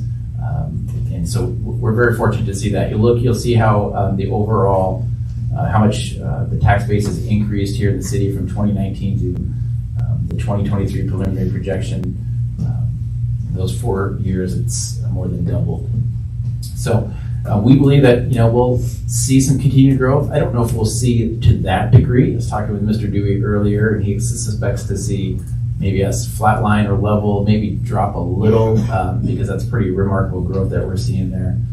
But just overall, we have seen a large increase. Next slide. And this next slide speaks around the options that the district has around some of our bonds. And so if the district were to choose to go out to a bond, there's several options that we've asked our financial expert, Mr. Herringer, who was here back in August. He's presented a couple of options here. Did you want to cover some of those, Mr. Stoffer, or do you want me to go through those? I think you're great. Okay. So the first one here, if you're looking, and that's really small for me to see, so I'm going to look on my paper here to walk you through some of the options. The first one there is looking, each one is we're looking at 25-year bonds, and then underneath that is the rates, and that is the projected rate going out. I would have to ask Mr. Herringer and Mr. Dewey a little bit more clarity on that, because the feds have started raising short-term borrowing rates. I don't know what kind of impact that has on long-term like bonds. But anyways, we're looking at 4.78 as a kind of a projection out there. What that could do is essentially the next amount underneath that would be about 136 million, meaning the district, when the bonds that we currently have were to go off, the district could bond for 136 million, and that would have a zero increase at all in taxes. So it's a great opportunity for the district to really start addressing some of its needs and not increase taxes at all. So, excuse me, on that statement, you're assuming that's the case if our current bonds are no longer there either, right? That would be accurate. Yes. And I asked you this question just a little bit earlier in an email. So could you just explain when our current bonds expire or are over? Yeah, if we can go back, a couple of slides, Tyler, to right there. So you're looking at when we had our bonds in 2001, 2003, 2005, and 2007. Those are 20-year bonds. We did refinance. When the district had its financial troubles, there was a refinance that was done. Those bonds are ending because we're getting close to that 20-year. We're going to have bonds. We'll have 2 come off in 2023. We will have 1 come off in 2024, and we will have 1 come off in 2025. So those are ending, which has given the district an opportunity right now that if we were to go out for a bond, essentially those would be paid off, and then a new bond would come on, which, as per the other slide, would allow the district to have potential to bond for $136 million and not have an increase on the taxes. The next one, though, is another option there. 136 million sounds great, but cost is expensive, and so there's 200 million. There's an option there. If you look at that, you'll see that would be a $27 increase for 200 million. 250, it gives you $49 per 100,000 per 100,000. Per 100,000, yep. And then the next one is 300,000. So just some options to give you a general idea for the district or for the trustees to see what potential we could have. And just a side note to add there, as we look at some of our other districts around the state who are also looking at bonds and looking at their tax impact, ours is substantially lower because of the things Dr. Russell just talked about, that we have a bigger tax base with our businesses, so they're carrying a lot more burden in some other areas. Sister districts and other districts that are on the other side of the state. I just recently saw one for 250 that they were doing over $100 per 100,000. So our ability right now to look at this is substantially better than some of our sister districts as well. Next slide, Ted. Sorry, I have a quick question with that last slide. Is that $70 for the 300,000? Is that $70 impact per 100,000 per year? Correct. Okay. Correct. So again, we just wanted to come back to the key components of what our purpose and intentionality is that we've been looking for this bond. I know that you had the opportunity to see this a few weeks ago when Tracy Richter came through. And I believe this is really the key focus points that we have is really those academic outcomes, how our facilities help us to educate our students in the ways that you've been just discussing today. how do we make the best environments possible that we can for our kids, and also to bring equity among programs throughout our district. There's a lot of, depending on when schools were built and how they've been retrofitted, there are different needs at different schools. And to have those academic outcomes with early childhood, to have some emphasis placed in early childhood a little bit more. We currently do have some, but adding to our facility structure that would make that more palpable for us. Also including more of our fine arts. We talked a little bit about that today. We have some really amazing fine art programs. But to bring those up to par with not only within our district, but also inside our own state, that's something that is of interest to us. Our athletic programs as well, having facilities that meet across the board the needs that our teams bring to the table, and having the right facilities to condition to also participate in athletics is there. Also career pathways. We've talked a lot about CTE, and CTE is a growing industry.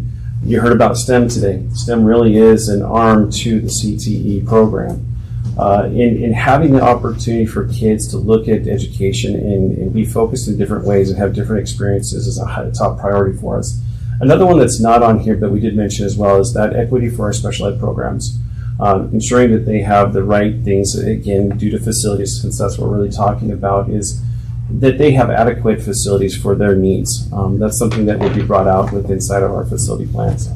The other two areas, which are the facilities and the financial, those things are the complementary components to things we have to talk about. That's what drives the discussion that we're having as well. But really, the biggest piece for us is to focus in on what our schools need and where we are falling behind in those needs as we progress throughout the years with not substantial investments placed into those.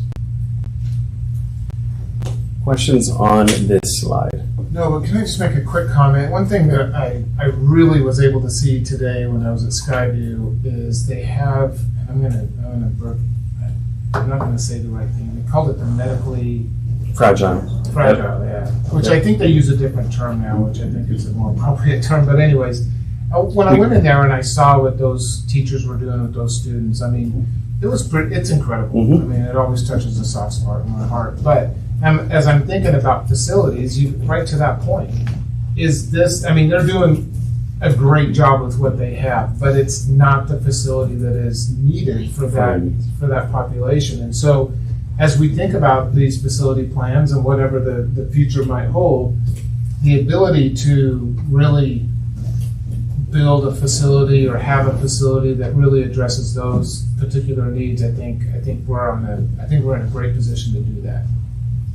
Thank you, Trustee Kirkman. You said it exactly how I hoped I would say it.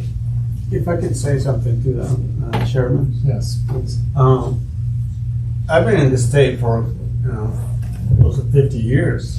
I'm an old man. And I remember the Nampa School District having the worst reputation in the world. It was basically the armpit, right? That's what we called it. And a lot of gangs, a lot of problems, a lot of issues, and nobody wanted to be part of it. I believe that what this could do is things have changed quite a bit.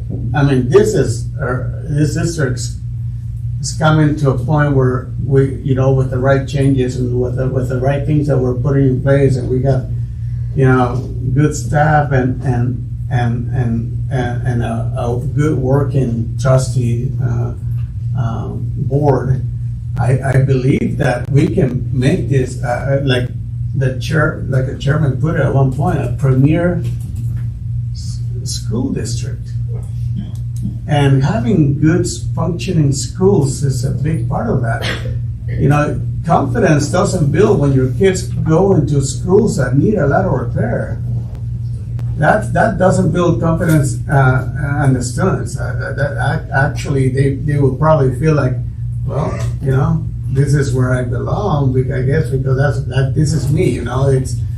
It's like, no, we need something that looks the part of what we want them to be. And those are clean schools, functional schools that have a lot of the technology that they need. And I appreciate all these things that are helping me visualize and let the community understand that there's opportunities here for us. West Ada and Ada County, they have so much money you don't even know. we don't want to compete against them, and we don't have to, because I think we can be better than them without all that money. And we're slowly doing that with all the little things. Even that Apple School, what do you call that? The Apple Distinguished Award. Apple Distinguished Award. It's such a big deal because it takes us one step to where we want to be. And all these kids need to feel like they're in a good place, in a safe place, that where we care about them. So I really appreciate that and what I'm seeing. And that's basically what I want to say. Chair Kirkman, Trustee By, we are the only district in the entire state that has an Apple Distinguished School. It is an incredible honor. It's one of 700 schools in the world. It's not just the United States, it's Not world. only that, but Skyview Girls Volleyball Team. Correct. My gosh. So Tyler, would you be able to bring up the other slide here? Just wanted to kind of go through and just share some of the recommendations as the administration sees it currently right now. We would encourage the board to really start having discussions around possibly building a new high school around Nampa High. As we had pointed out in the other slide, building a new Nampa High would prepare our students for the next 10, 20, 30 years, provide parking, athletic fields, performance centers, just all the things that right now that Nampa High is really lacking and struggling in. So that would be one of our primary goals would be to build a new Nampa High. A CTE center. We have had the strongest CTE program in the state for a long time, but we could envision a dream of having a center that could expand and grow those programs to continue to keep us to be the flagship district in the state with that. Potentially explore building a new elementary school. And then being really purposeful about the current buildings that we have and repurposing those so that we're being good stewards of the buildings that we have and ensuring that we use those well and buildings that we may not be needing or may have to have a great deal of repair into them, that we think about how to use those. And so I think just basically 4 ideas there that the administration sees that could be steps forward for us. Next slide. So what does that mean? We thought we'd put together a potential timeline for the board just to consider, and these are very general dates. So we have October 10th, obviously today. Would like to open that up to just a board discussion, allow the board to have some discussion around what they've heard, ask questions. On October 24th, we propose to have a financial workshop. Mr. Dewey will be here, Mr. Herringer as well will come, just so we can walk through finances one more time. While I presented the finances, it is better to actually have a bondsman here to be able to talk through that and ask through those questions. Then just potential, some dates around here of possibly having another work session just to talk through, ask more questions after that financial workshop, as that may bring up some. We just thought that might be an opportunity to have that. We talked about November, maybe it's late November, I don't know if it's the 14th or we have it later in the month, but just again, a possible discussion as we move to a potential vote for a resolution sometime that we believe needs to happen around December. So just potential dates for the board out there. Well, one thing to consider in this as well, to add to Dr. Russell's comments, is that in December, our hope is for that in order to get it to the March voting cycle. We need time to get the resolution done and then turned into the county, so there's some time constraints that we do have there. So there is a little bit of wiggle room, but really that December with the holidays is one we're hoping that we can focus on. I'd like to, sorry, I don't want to interrupt the presentation. No, Chair Kirkman, I mean, that would be one thing I just want to add. Some of those discussions would also be for the board to have conversations around what dollar amount you see and how does that fit the need. Chairman and Trustees, I believe the November 3rd workshop, the board would be inviting the facility committee members so you guys can have that dialogue back and forth of the work they've done and options. Isn't that correct? Yeah, we have some of our public members here available as well. Yeah, and I'm sure that the district is working to put a plan in place, depending on whatever the board chooses to go, and Correct, and that's kind of why we're here. We're trying to get a direction on where do you want us to go with this. Here's our proposals that we put out. Do you want us to start moving forward in the direction of getting things ready? We want to make sure you have the information. We don't want it to be an uninformed decision. But at the same token, that's what we're looking for. If you want us to start moving forward in those things, we would be more than happy to start gathering and putting more together for Which you. would include community involvement, Correct. obviously, and all Oh, the yes. stakeholder, all that. Yes. Again, repeating back to when we had the presentation a little bit previously about some things that need to happen as far as those communication chains, how do we get it out, all those things definitely would be a part of this conversation. One of the things that, one of the many things I've been thinking about around this particular topic, and it came to light a little bit more today, talking with some staff, is, I think certainly that the Nampa High School, that's been discussion for, I don't know how many years, new Nampa High School, but that's not the only thing It is we not. need to consider. We do, like the things that you mentioned in the slide, the CTE, elementary school, whatever repurpose, but the focus cannot be solely on a Nampa High School. The focus cannot solely be on a building. And some of the conversations I had today was, it's like a tide coming in, it just raises the whole district. It raises, and focusing on the student achievement. So I think when we focus on the student achievement, if we build a new high school, all of that is going to be part of that student achievement. And we can't ever lose focus of, I walked into I did a presentation in an econ class at Nampa High School, and I love Nampa High School and the history and everything in that particular facility. But I walked into the classroom, and my first impression was, this looks like a storage room. And no fault of the teacher, no fault of the staff, no fault of anybody, other than it's just an old building, and it's when I look at other classrooms and other buildings, I'm thinking this. They have the technology here, and they have all this and this and this. So yeah, it does affect student achievement, what our students are sitting in and learning in, and what our teachers are instructing in. So I personally don't want the focus to be on a new Nampa High School. That is just part of all of this conversation. It is what's needed at Skyview, what's needed about West, what's needed at elementary schools. So. In our facility plans, the good news about that is we have all that in our facility plans. We can speak to each building. We can speak to their needs. We've done the analysis. Like I said, the three legs of the stool that we've gone through. So we're excited about that work again, and we can definitely dig into it a little bit more with you, and we want to do that. Yeah, well, it's going to be necessary, because I did have some questions today at West. Sure. About what's going to happen to West. Absolutely. So, yeah. Good questions. Yeah, and the response was it's part of the plan. Mm-hmm. We'll get there when we get there. So. I got a question, Chairman. I'm just wondering, one thing was brought up in one of our meetings, I can't remember when, I think it was you, Monday, about trailers. Portables. Oh, portables. Portables. Just like trailers. Yeah, trailers. Portables. Hook it to the bus and take it to the A next school. hurricane will blow them away, right? Is there anything being done about getting rid of trailers? Is this part of the plan? Is trailers, Trustee portables? Kirkman, and Trustee Baye, yes, the short answer is yes. We want to try to move away from those the best that we can. While they do provide us space and they help us when we have needed to increase our capacity in certain buildings, that's part of this whole discussion. We would really like to see the best learning environments that we can for our kids. And safe. And safe.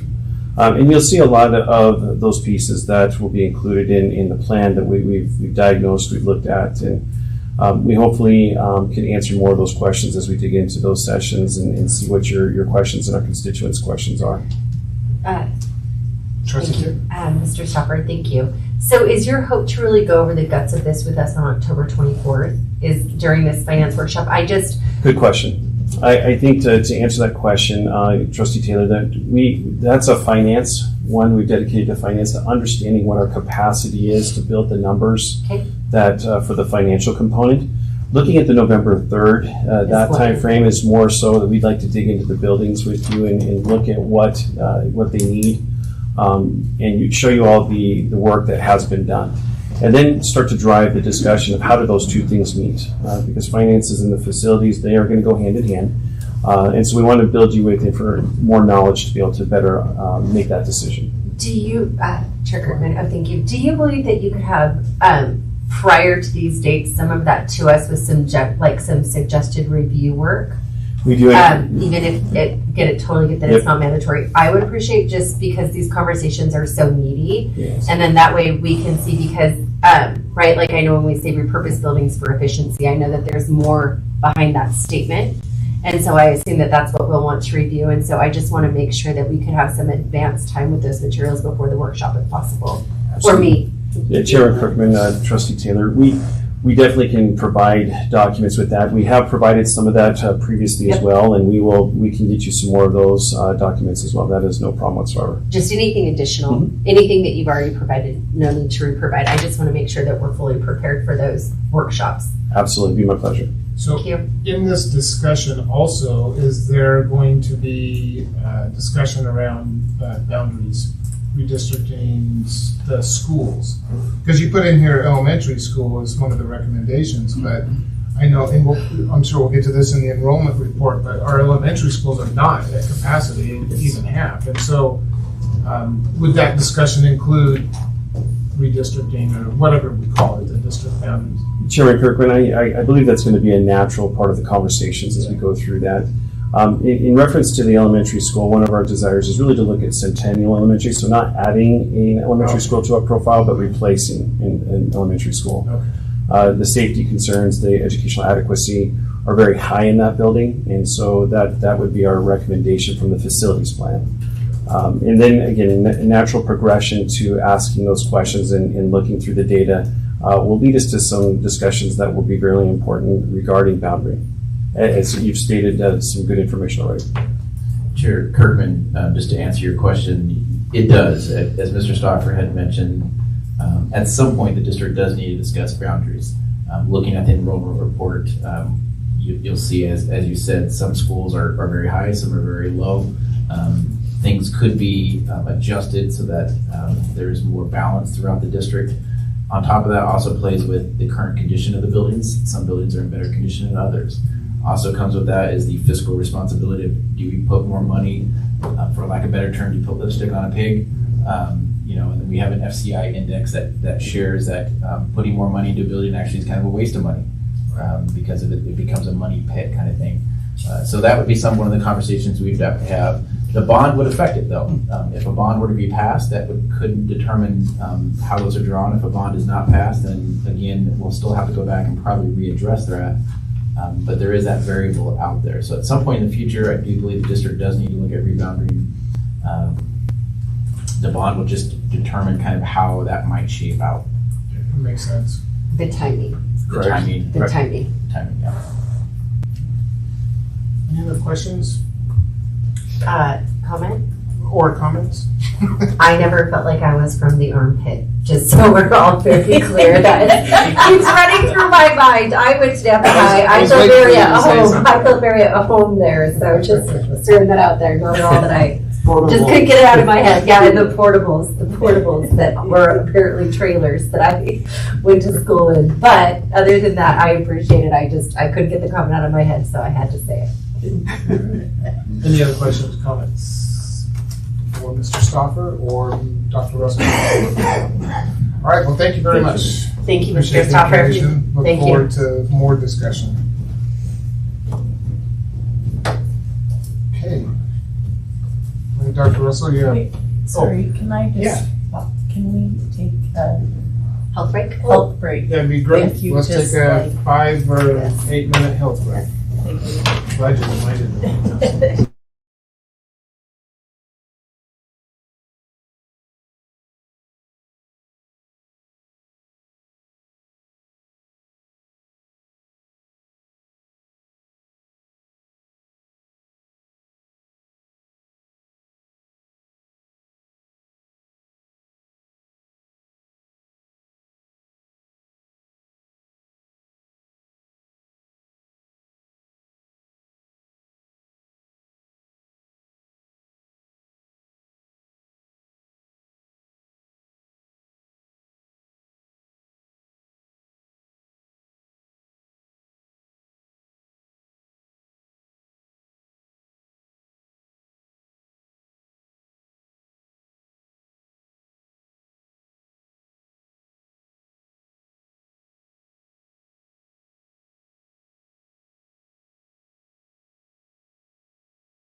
Gavel.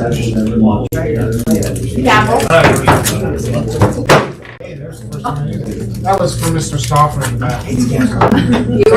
Someone dim the lights. It's all Randy's fault. Okay, we're just gonna start, we're gonna pick up where we left off, and that is information item 7B. Dr. Russell?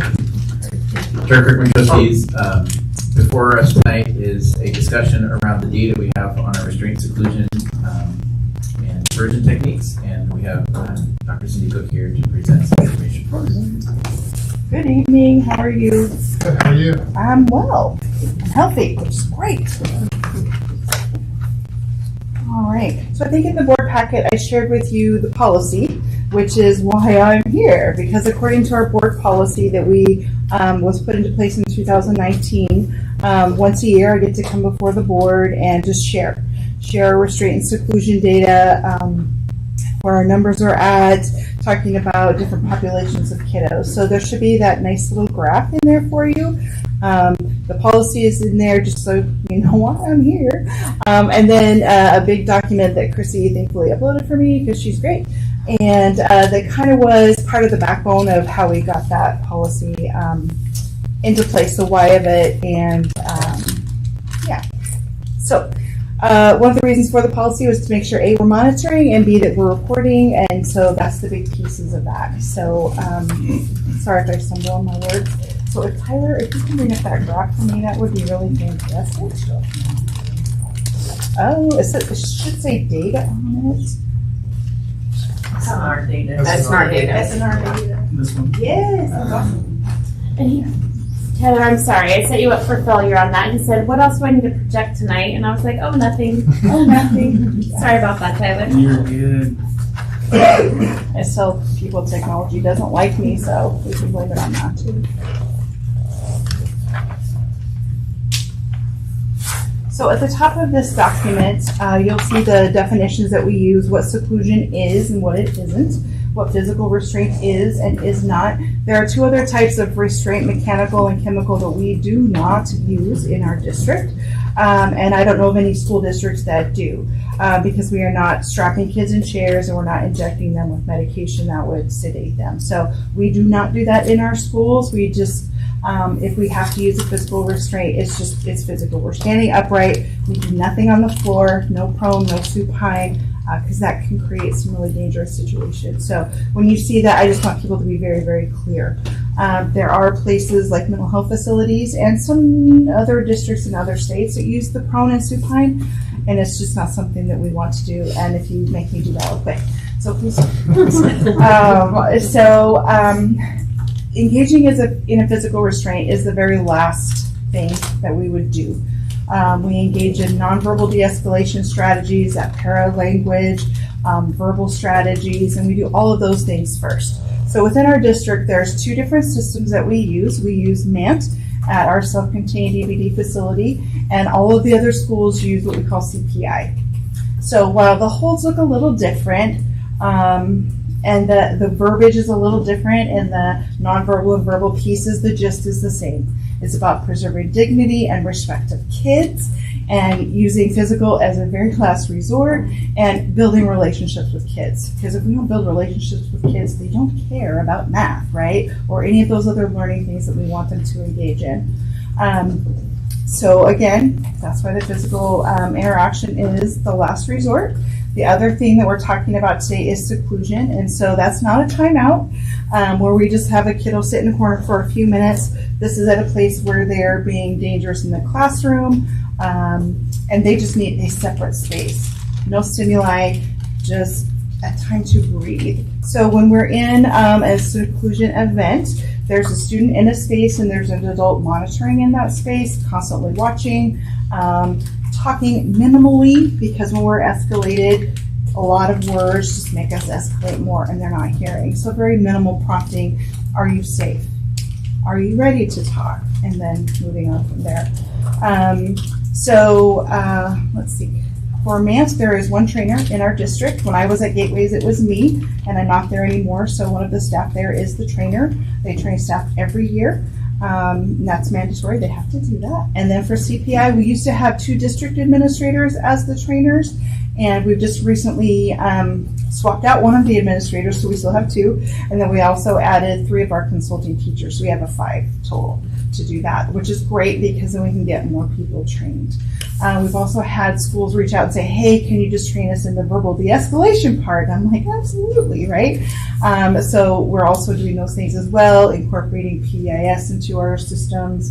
A lot of new principals this year at elementary, as you know, and most of those people have either been involved in PBIS before or are learning and being like, yes, we want this. So we have a person on our staff, Phil Familier, who is like the queen of PBIS, and so she's engaging in that too. So that's just a little background, and please ask me questions when I'm done if you'd like to, or anytime. But again, the purpose of me being here is just share the data so you know where things are at. So the top section, the spreadsheet, looks at seclusionary events. So it's broken out by male versus female, and as I would expect, I don't know about you, but just from my experience, more males than females. More elementary than secondary, not by many, but by a few. And again, elementary kiddos are still learning some of those coping strategies. Their brains are not fully able to self-regulate as well. So that's why we see more at elementary than secondary. And then on the very end, it looks at special education considerations. So, there's a 71 under special education and then an 80 under advanced training. The reason being, at our facility where we use the MANT strategies, we have kiddos there that are not special education. They're general education students that, for the same type of reason, cannot be in a typical school environment. Their schools have worked hard, lots of behavior strategies, lots of PBIS strategies, and they're just not safe on the campus, and they need that smaller environment. So that's why there's that discrepancy there. And then in addition, in the paragraph right above, it says 92 students total, which is again different than 80. So there was 10 students who were not at Gateways that were in general education that were engaged in a seclusionary event.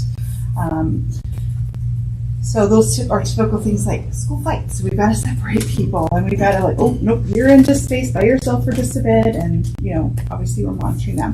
So that is what our seclusion data looks like. Since the inception of this policy, last year was the most regular year that we've had. So in 2019 is when COVID started coming around, and so we missed a quarter of school, kids on campus, and then we had rolling closures. And so last year was the most steady year as far as like attendance on campuses go. So I don't want to say this is our baseline, but this is the closest to baseline that we know at this point in time. Does that make sense? Okay. When I get nervous, I talk really fast. I'm sorry. You're doing great. Oh, thank you. You're doing really great. Okay. So then the second little spreadsheet there is talking about physical restraint. And again, we're talking about upright restraints, making sure both systems, CPI and MANT, they're very specific about where hands go, where bodies go, to make sure that to the least extent possible there's any injury. And typically injury happens to the adult rather than the student. Lots of workers' comp claims because as a teacher, as an adult, I'd rather if something's going to go wrong with me than with a kid, right? We don't ever want to do that. So again, just looking across the grid there, more males than females. Again, I would expect that.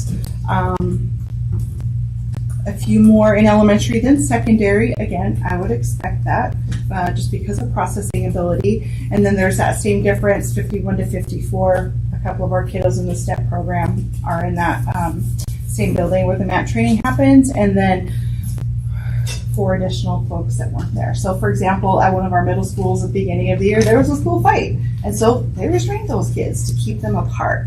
So while when we're talking about the other level of restraint, that's kind of minimum, but it's still technically a physical restraint, so we have to report that. So we have a system in place now. We started it 2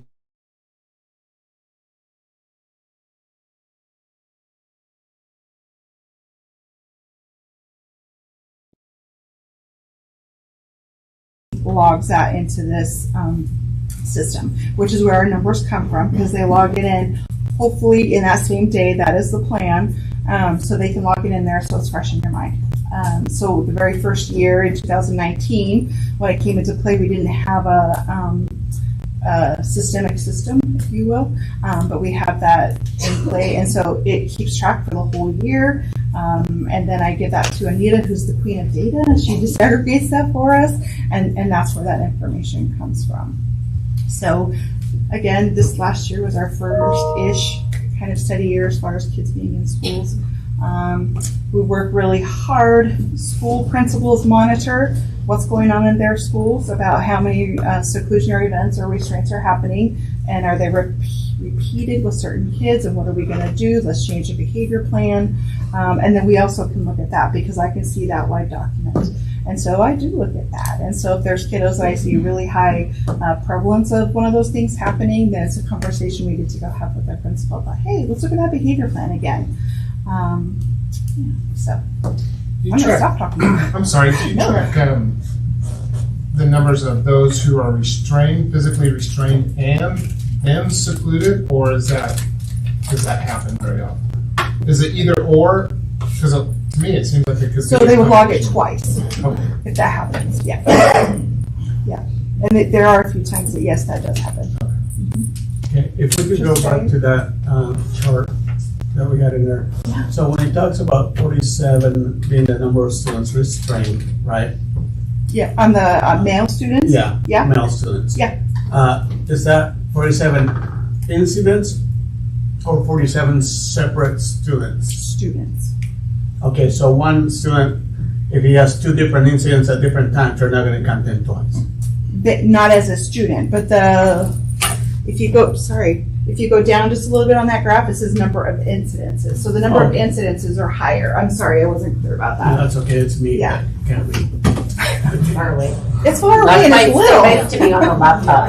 Yeah. So we track both the number of total students and then the number of incidences.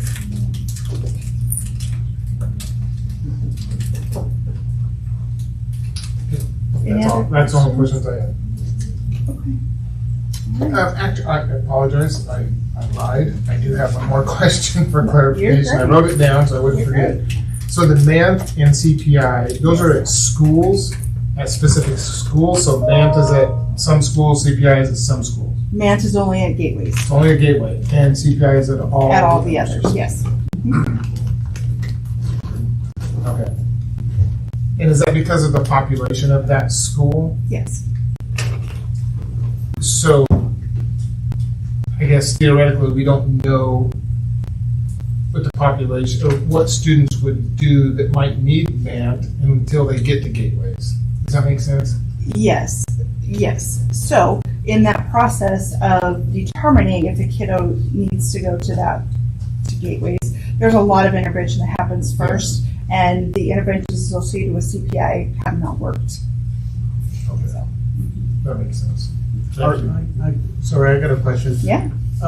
How quickly are parents being informed when their kid goes to Yeah, that's a great question. Yes. So 24 hours is the max. Usually it's within that same day. So some students, like at Gateways, they have a daily communication that goes back and forth with parents, and it's written on that tracking sheet so parents know right then.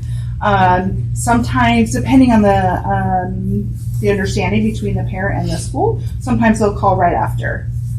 It just depends on the kiddo and the parent and a lot of other things. Right. So 25, there's not 25 hours in a day, dang it. 24 hours is kind of like, we don't have a federal law, but kind of a guideline, but we don't like that. So we get it done within that school day, unless the parent, we just can't reach them. And most of them, like I said, at Gateways, they all have a communication tool back and forth. Good. Yeah. And how, has there been any time where you had to call the police? Yes. How many times is it? I have not tracked that. I'll be honest. I have not tracked that. I'm sure the police tracks it. I bet they do. Yes, and our SROs are amazing, and they do some specific training at the police department around mental health and trauma. So they come in, and they don't just come in ready to like, let's go. You know, they're trying that verbal de-escalation first, and them getting physically engaged is a last resort. Have we had any staff members that have been trained in these two different types? Well, let's just say CPI because that's where most of it in most of the buildings. Yes. Have they left the department or the district now, and we're looking for others, or is today we still have those people in the schools that are trained? Yes, we do. Okay. We still have those people. And it's not just special education people, it's gen ed people mostly. Yeah. Exactly. Okay. So we're not deficient in anyone who has the training, that needs the training. There are some that need, so I forgot to say, they have to get retrained every year. They have to do that. So we're in that cycle of getting those recerts done. Okay. So, and a few new people, but mostly it's recertifications. Is there a timeline on that recertification? Every year. Every year, but I've got at it the beginning of the school year, or? We try, so. Makes sense look that at- it would be at the beginning. We do a batch at the beginning because if that's when their recert date is, but then there's some that because of when we were able to train them last year, it might be a November date or, so we just did one 2 weeks So it's on ago. an anniversary. Basically, yes. Chair Kirkman, it's when Yes. you get your first certification, whatever that is, it's Yeah. 1 calendar year. Sorry. Go ahead. And then it's our trainers who have to research every 2 years. Yes. The trainers themselves. Okay, Yes. sorry. I was going through all the Q&A that I. No, that's great. Yeah, great questions. Any other questions? All right, well, you have my email. You need to email me later. Thank you so much. Yes, thank you. Thank you. Thank you so much. Thank you. Dr. Russell? Chair Kirkman, trustees, before you now is the enrollment report. Just wanted to share with you the sorry, I can't speak right now. The enrollment report that was in the packet earlier, it was a mistake. And so I copied a hard copy for you here. It is now updated. Thank you for Clerk Lamont for doing that. Just to share with you again, similar to what you said prior last month, just to share the total number of students we have, the capacity as mentioned in our facilities presentation of where our schools are. And then it shows in general, what we have seen is a slight drop since school has opened from September. Not much, but we have dropped a little bit there. So that's currently our enrollment report. Happy to answer any questions. A question that probably cannot be answered here, but maybe just general response. How do you forecast the numbers for enrollment? Whether it's 1 year, 2 year, or 3 year. I mean, given how quickly this community has grown and the influx of new residents, how do you forecast? Yeah, Chair Kirkman, great question. In the elementary school, it's a formula, and it's done based on the past 5 years enrollment. Basically, you kind of do a percentage. Mr. Dewey's really good at it. And it's much easier in the elementary schools to kind of do that forecast. So it's basically an average of the past 5 years. And as you see growth, you tend to see trends that way, or you see declines that way, and it kind of helps forecast. Secondaries is a little bit more difficult. Basically, we look at our prior year's enrollment, we look at our power school enrollment, we look at our next school indicators. It's a variety of data points we grab, and then we come up with a projection. We give it out to our administrators, get some feedback with them, and kind of adjust that projection there. Remarkably close this year. I think schools were within 10, 11 kids. Each of our secondary schools going through that. It's probably the closest we've ever been to this year. Rarely are we ever off. It did happen several years ago, about 6 years ago it occurred, which prompted actually the facilities committee because we thought we were going to grow more. We were off a couple of units, actually several units, and that kind of prompted us, hey, what's going on here? We needed to form a committee to really look at our enrollment projection, which is a part of the facilities committee work. With that, though, because the pandemic hit, it is fairly hard to predict where we're going to be the next few years. But following that, prior to the pandemic, it showed that we were going to start a little bit of a decline. As Mr. Stauffer had mentioned, we've started stabilizing, which is positive. I don't know if that answers all the questions. Yeah, no, it does. It does. It's a complicated process. I knew that Randy Dewey would be involved somehow. Very much so. And there would be a special formula. Yeah, a couple numbers. But none of the schools do their own type of enrollment forecast for each of the? No, yeah. Chair Kirkman trustees, no, they do not do any of it. It's always a fun conversation to have when you present your enrollment projection to administrators. And we get to have some robust conversations about that. And like I mentioned, most of the time we're pretty close. Occasionally we are off a little bit, but then there's adjustments that occur. I think I shared with you a little bit earlier as trustees some of the adjustments that we make at the beginning of the year. A teacher may have to be moved. We may have to provide more support. Schedules might have to be changed to kind of add that. And yeah. Okay, thank you. Good information. Any other comments, questions? All right, we'll just jump right to the next one then. Trustees, we have Mr. Dewey here to review the financial treasury report. I'm the one dying in the back here, sorry. Any questions? Oh, we're waiting for the report. I have a.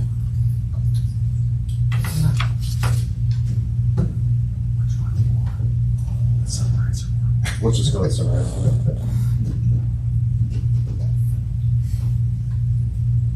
So as you guys are aware, there are two reports. The first one we do is the very long one that has individual funds with their revenues and all that stuff. The second one that we're showing right now is the summarized report.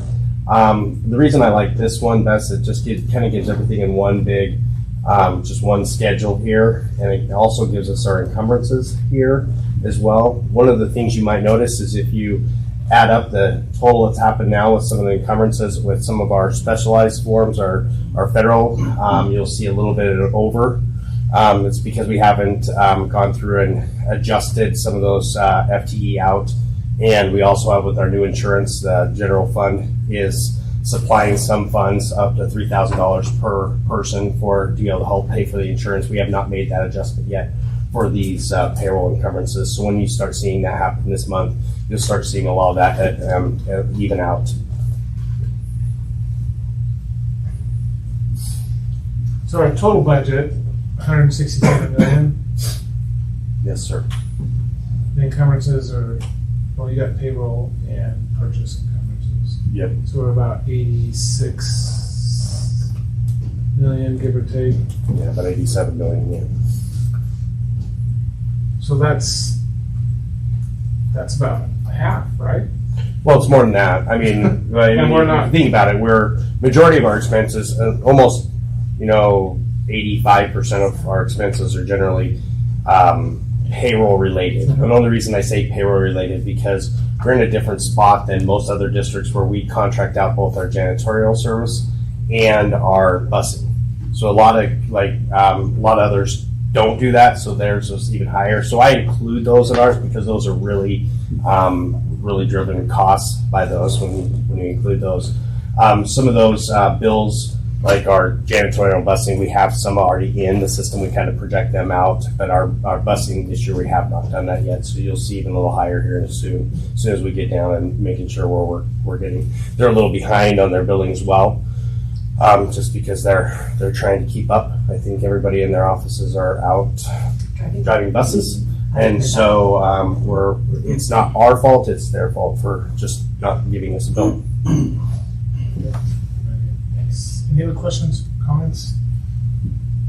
All right, I like that all the numbers are in black, so that's good. Well, if they're not in black at this point in time of the year, we have a big problem. I know, that's kind of why I'm looking at those numbers. Yeah, I mean, and things are really good right now. We're hitting our numbers, and the curiosity is going to be here in a little while what the state is going to do with the added funds that they went to extra service session with. It's supposed to be ongoing, but yet they haven't allocated. Talked to Dr. Russell a little bit about it today. A little bit. Everybody's hearing different things about where this money's going.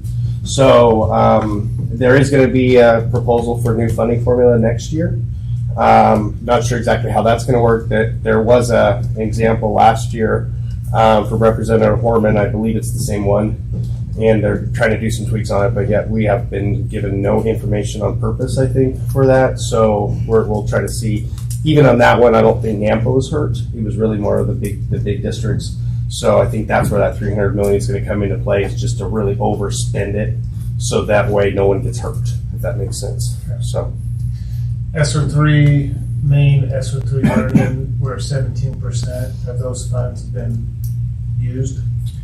Yeah, so we have a lot of expense in those for salary, but there are some big projects that we have coming out of those as well that we're working on. And a lot of the ESER 3 learning loss also is summer school. So we're doing summer school. We did summer school last year, and then we'll do summer school again for both elementary and secondary out of that as well. Okay. Great. I keep saying, is there any other questions? And it seems like I always have one. It's all right. I'm always here to answer. All right.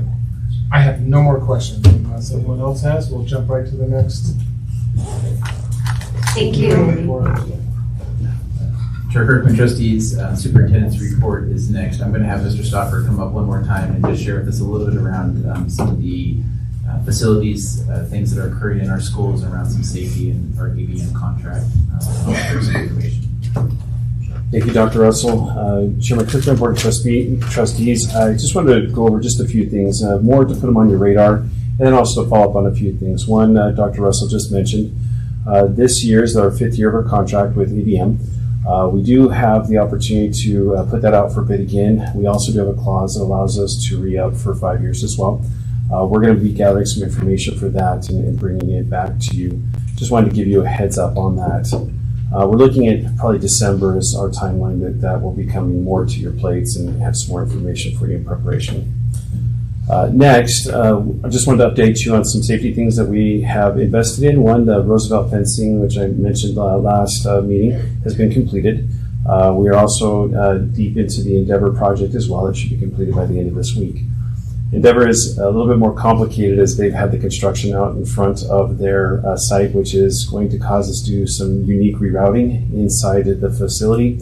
We've been working with the city of Nampa and their subcontractors to make that as safe as possible. But for the week of the 17th, it is going to look very different, and they're digging out actually in front of the entrances, and they're going down, I believe it's 28 inches in front of the school. So we'll be navigating those pieces as well with the city and our subcontractors. The city has been great. I just wanted to state that they have been working really, really hard with us.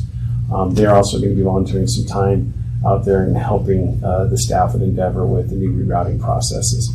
Endeavor has also done a fantastic job in preparation for it. There'll be a bombardment of information that will start heading out towards the middle or end of this week to inform parents and make sure that they know it's hopefully just for 1 week. After that, then we'll be a little bit more level in the ground between the entrances. So hopefully that will happen on cue.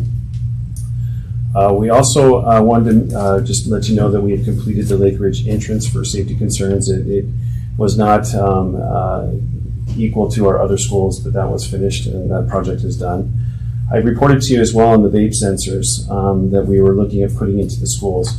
We actually have been able to move, this is great news, we've been able to move it to a grant that we had previously. We got permission from the State Department, from Health and Welfare to be able to use our grant money that was procured earlier. And so we will use grant money to facilitate that project in all of our secondary schools. Is this the same thing that they have at East Valley in the bathrooms? Yeah, this is the concept. So we had 2 different models. One was at West and one was at East Valley. Through that process, we're going to use the one that is more akin to the system at West. That's going to be the system that we'll be using district-wide. The big reason for it is it fits with our Rhombus security system, and so it's a good connection to that system. Whereas the East Valley system does not connect directly with Rhombus. But it still utilizes the cameras, though, right? Yes, but they have a different system. Okay. So the part of that, the upgrade of our camera systems, we are seeing more Rhombus security systems coming in. So we're just making sure that they work adequately with the security cameras. So, sorry, because I was just talking about this today with some staff. That's why I have these questions. So, what you're looking at putting in other schools, I think, if I'm not mistaken, the system at East Valley, if there's whatever detected in the bathrooms, and the cameras will automatically move to the doors, so that you can see who's coming in, coming out. And it sends a text message or an email to the designated individuals, and so that we have some captured footage as well as we're knowing about it as soon as the sensor's detected. Thanks. Yep. I have a question real quick. Yes. Going back to the construction taking place in several of the schools. And I don't know who we're using to do this construction, this digging those holes, but my question has to do with the safety of the kids with regards to the people that are working for these companies. Are they vetted through something to make sure that we don't have anyone that should not be working around kids? Trustee Kirkman and Trustee Valle, the process, they're employed by the city, so they're not our construction workers. So I'm not aware of the city's process of what they go through, but I could find that information out for you. Yeah, I think that would be really important because I believe there's something with regards to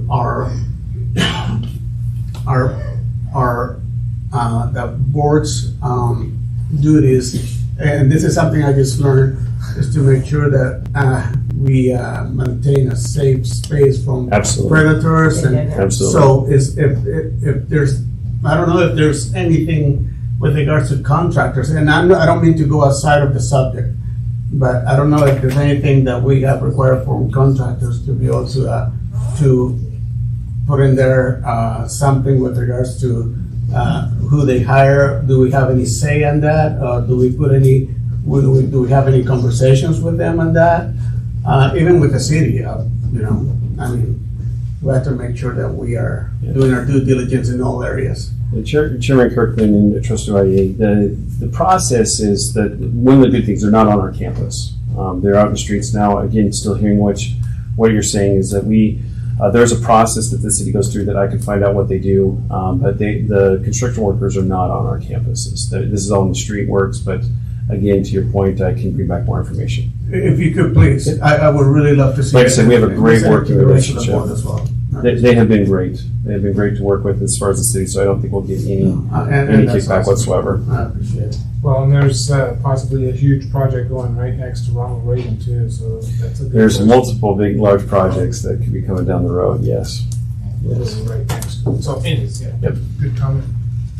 Also just wanted to bring on your radar a couple of bids that will be coming back that are out for bid right now. We've spoken about these a little bit earlier, but just in preparation for the next board meeting, I will be bringing some winners of bids for East Valley's roof, also for our oven replacement in the kitchens, and then the freezer cooler replacements in a couple of our schools as well. So those bids are currently out.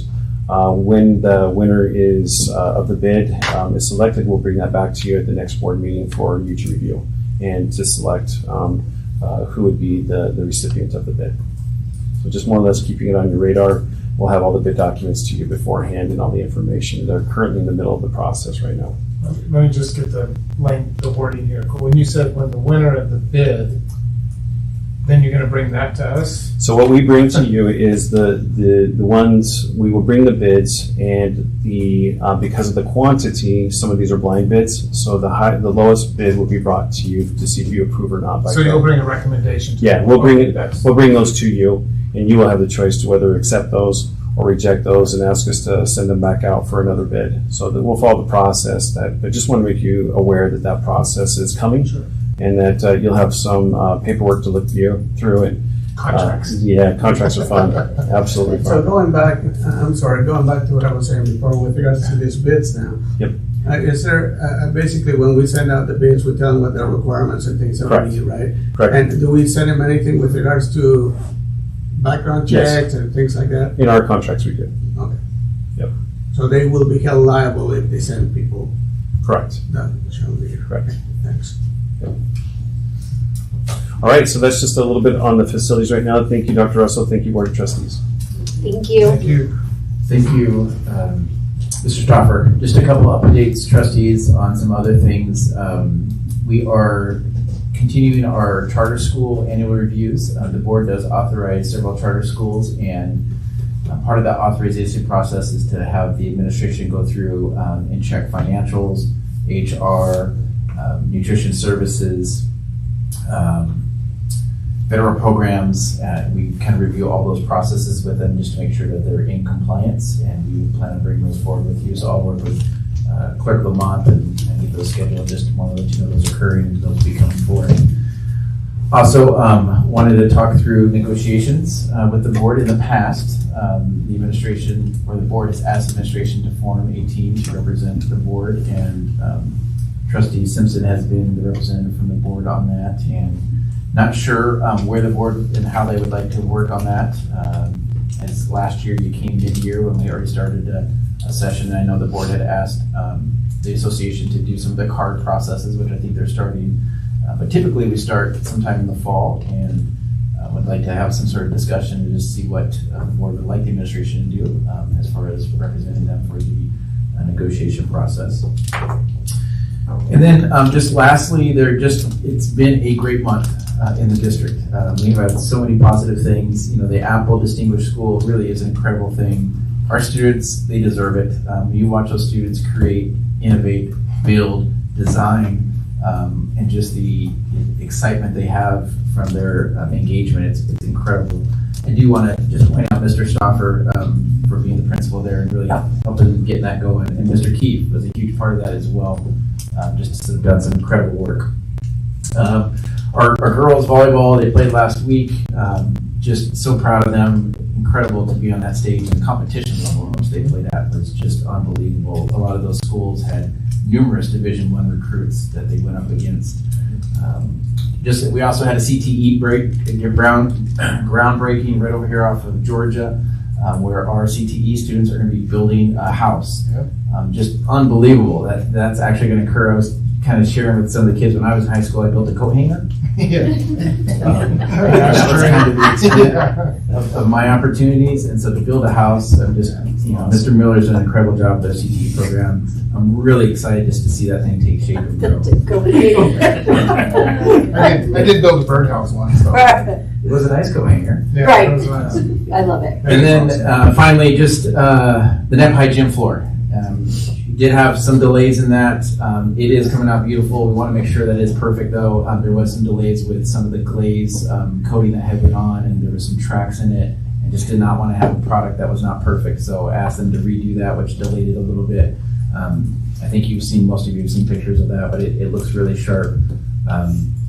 So It's we're beautiful. excited for those It's things. beautiful. I saw it when I went out there, and I was afraid to touch it, but it looks fantastic. And that is all for the superintendent's report. All right. So next item on the agenda is possible agenda items for future board meetings. Any thoughts? I do. I'll get started. go ahead. I know we've discussed several things, but there's one thing that came up today that I thought, wow, that was really cool. And when they made the presentation with regards to the bonds, they had a potential timetable. And in my mind was, well, why can't we have that with everything that we discuss? Because a lot of things are kind of being pushed aside, and we don't know when they're going to bring up. We brought several things months ago that we're still trying to figure out, okay, when's that going to come into the equation here? When are we going to talk about that? And I saw that presentation and I went, wow, they got all the dates lined up. And I think that needs to be part of the process with all the things that we discuss. If we bring something that we feel is important, we need to put a timeline on it. I don't know. But it makes sense to me. Okay. Trustee Taylor, anything? No, I definitely think that our work session was great. I feel like there's still so much momentum from that, and we talked a lot about priorities and things along those lines. So I feel like we're going to be prepared. I also like timelines. I also love board memos when we're looking at things, just so that there is more clarity in what's being asked to be evaluated. Okay. So more the process. Great. Trustee Simpson? Same. I mean, I think feel really good after the work session and look forward to what we have. I know in part of that we kind of generated a list of here's a lot of the things. So I don't have a lot to add because I feel like we flushed those out of just things that we want to make sure that we're tending to and resolving. I know I was looking today on the part of our decision in some of the money to go to buildings and schools.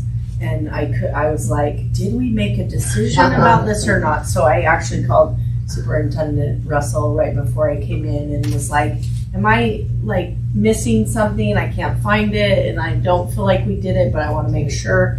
But he said part of that financial board meeting we'll be having on October 24th, that will be on there as well. So that was one thing that I don't remember us putting in the work session on that list, but just wanted to make sure. And if I can add to that, I know it's her turn, I'm sorry, Chairman. Go ahead. I was gonna say, I fist bumped Mandy. Did you want me to? 4 or 5 different times during that work session. I didn't know if we were gonna, I didn't know. And I'm saying, it's a lot, because a lot of times we don't see eye to eye.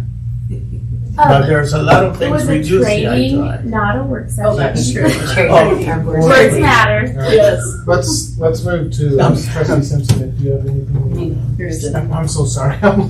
Trustee Pearson. No, I'm really. I'm glad that He's you. covered everything. Good. I'm glad you brought up the money, because I had noted that on here also, because I was the same brain fog. And it actually came up from a teacher, or I think it came up by chance today at West, that teachers are wondering. Oh, so I kind of thought we'd address it, but we will address that in the work session, and we need to make a decision on that quick too. Dr. Russell, is there anything else you would like to add? Chair Kirkman, trustees, there's nothing else I need to add tonight. Okay. We have an executive session on the agenda. We need to go into that. We did. Okay. All right, I move that we go into executive session to consider the evaluation, dismissal, or disciplining of, or hear complaints or charges brought against a public officer, employee, staff member, or individual agent or public school student. B, to consider records that are exempt from disclosure as provided in Chapter 1, Title 74 Idaho Code. Do I need to read that possible action item? Do I need to read the bottom of that possible action may be taken regarding executive session? We just did. No, I don't believe they'll be out. Okay. I second That's Okay. just been noted. Well, It's just there. okay, so it's been motion and seconded, so roll call. Chairman Kirkman, All right. Trustee Pearson, Trustee Taylor, Aye. Trustee Valier, Aye. Trustee Simpson. Aye. We will adjourn to executive session.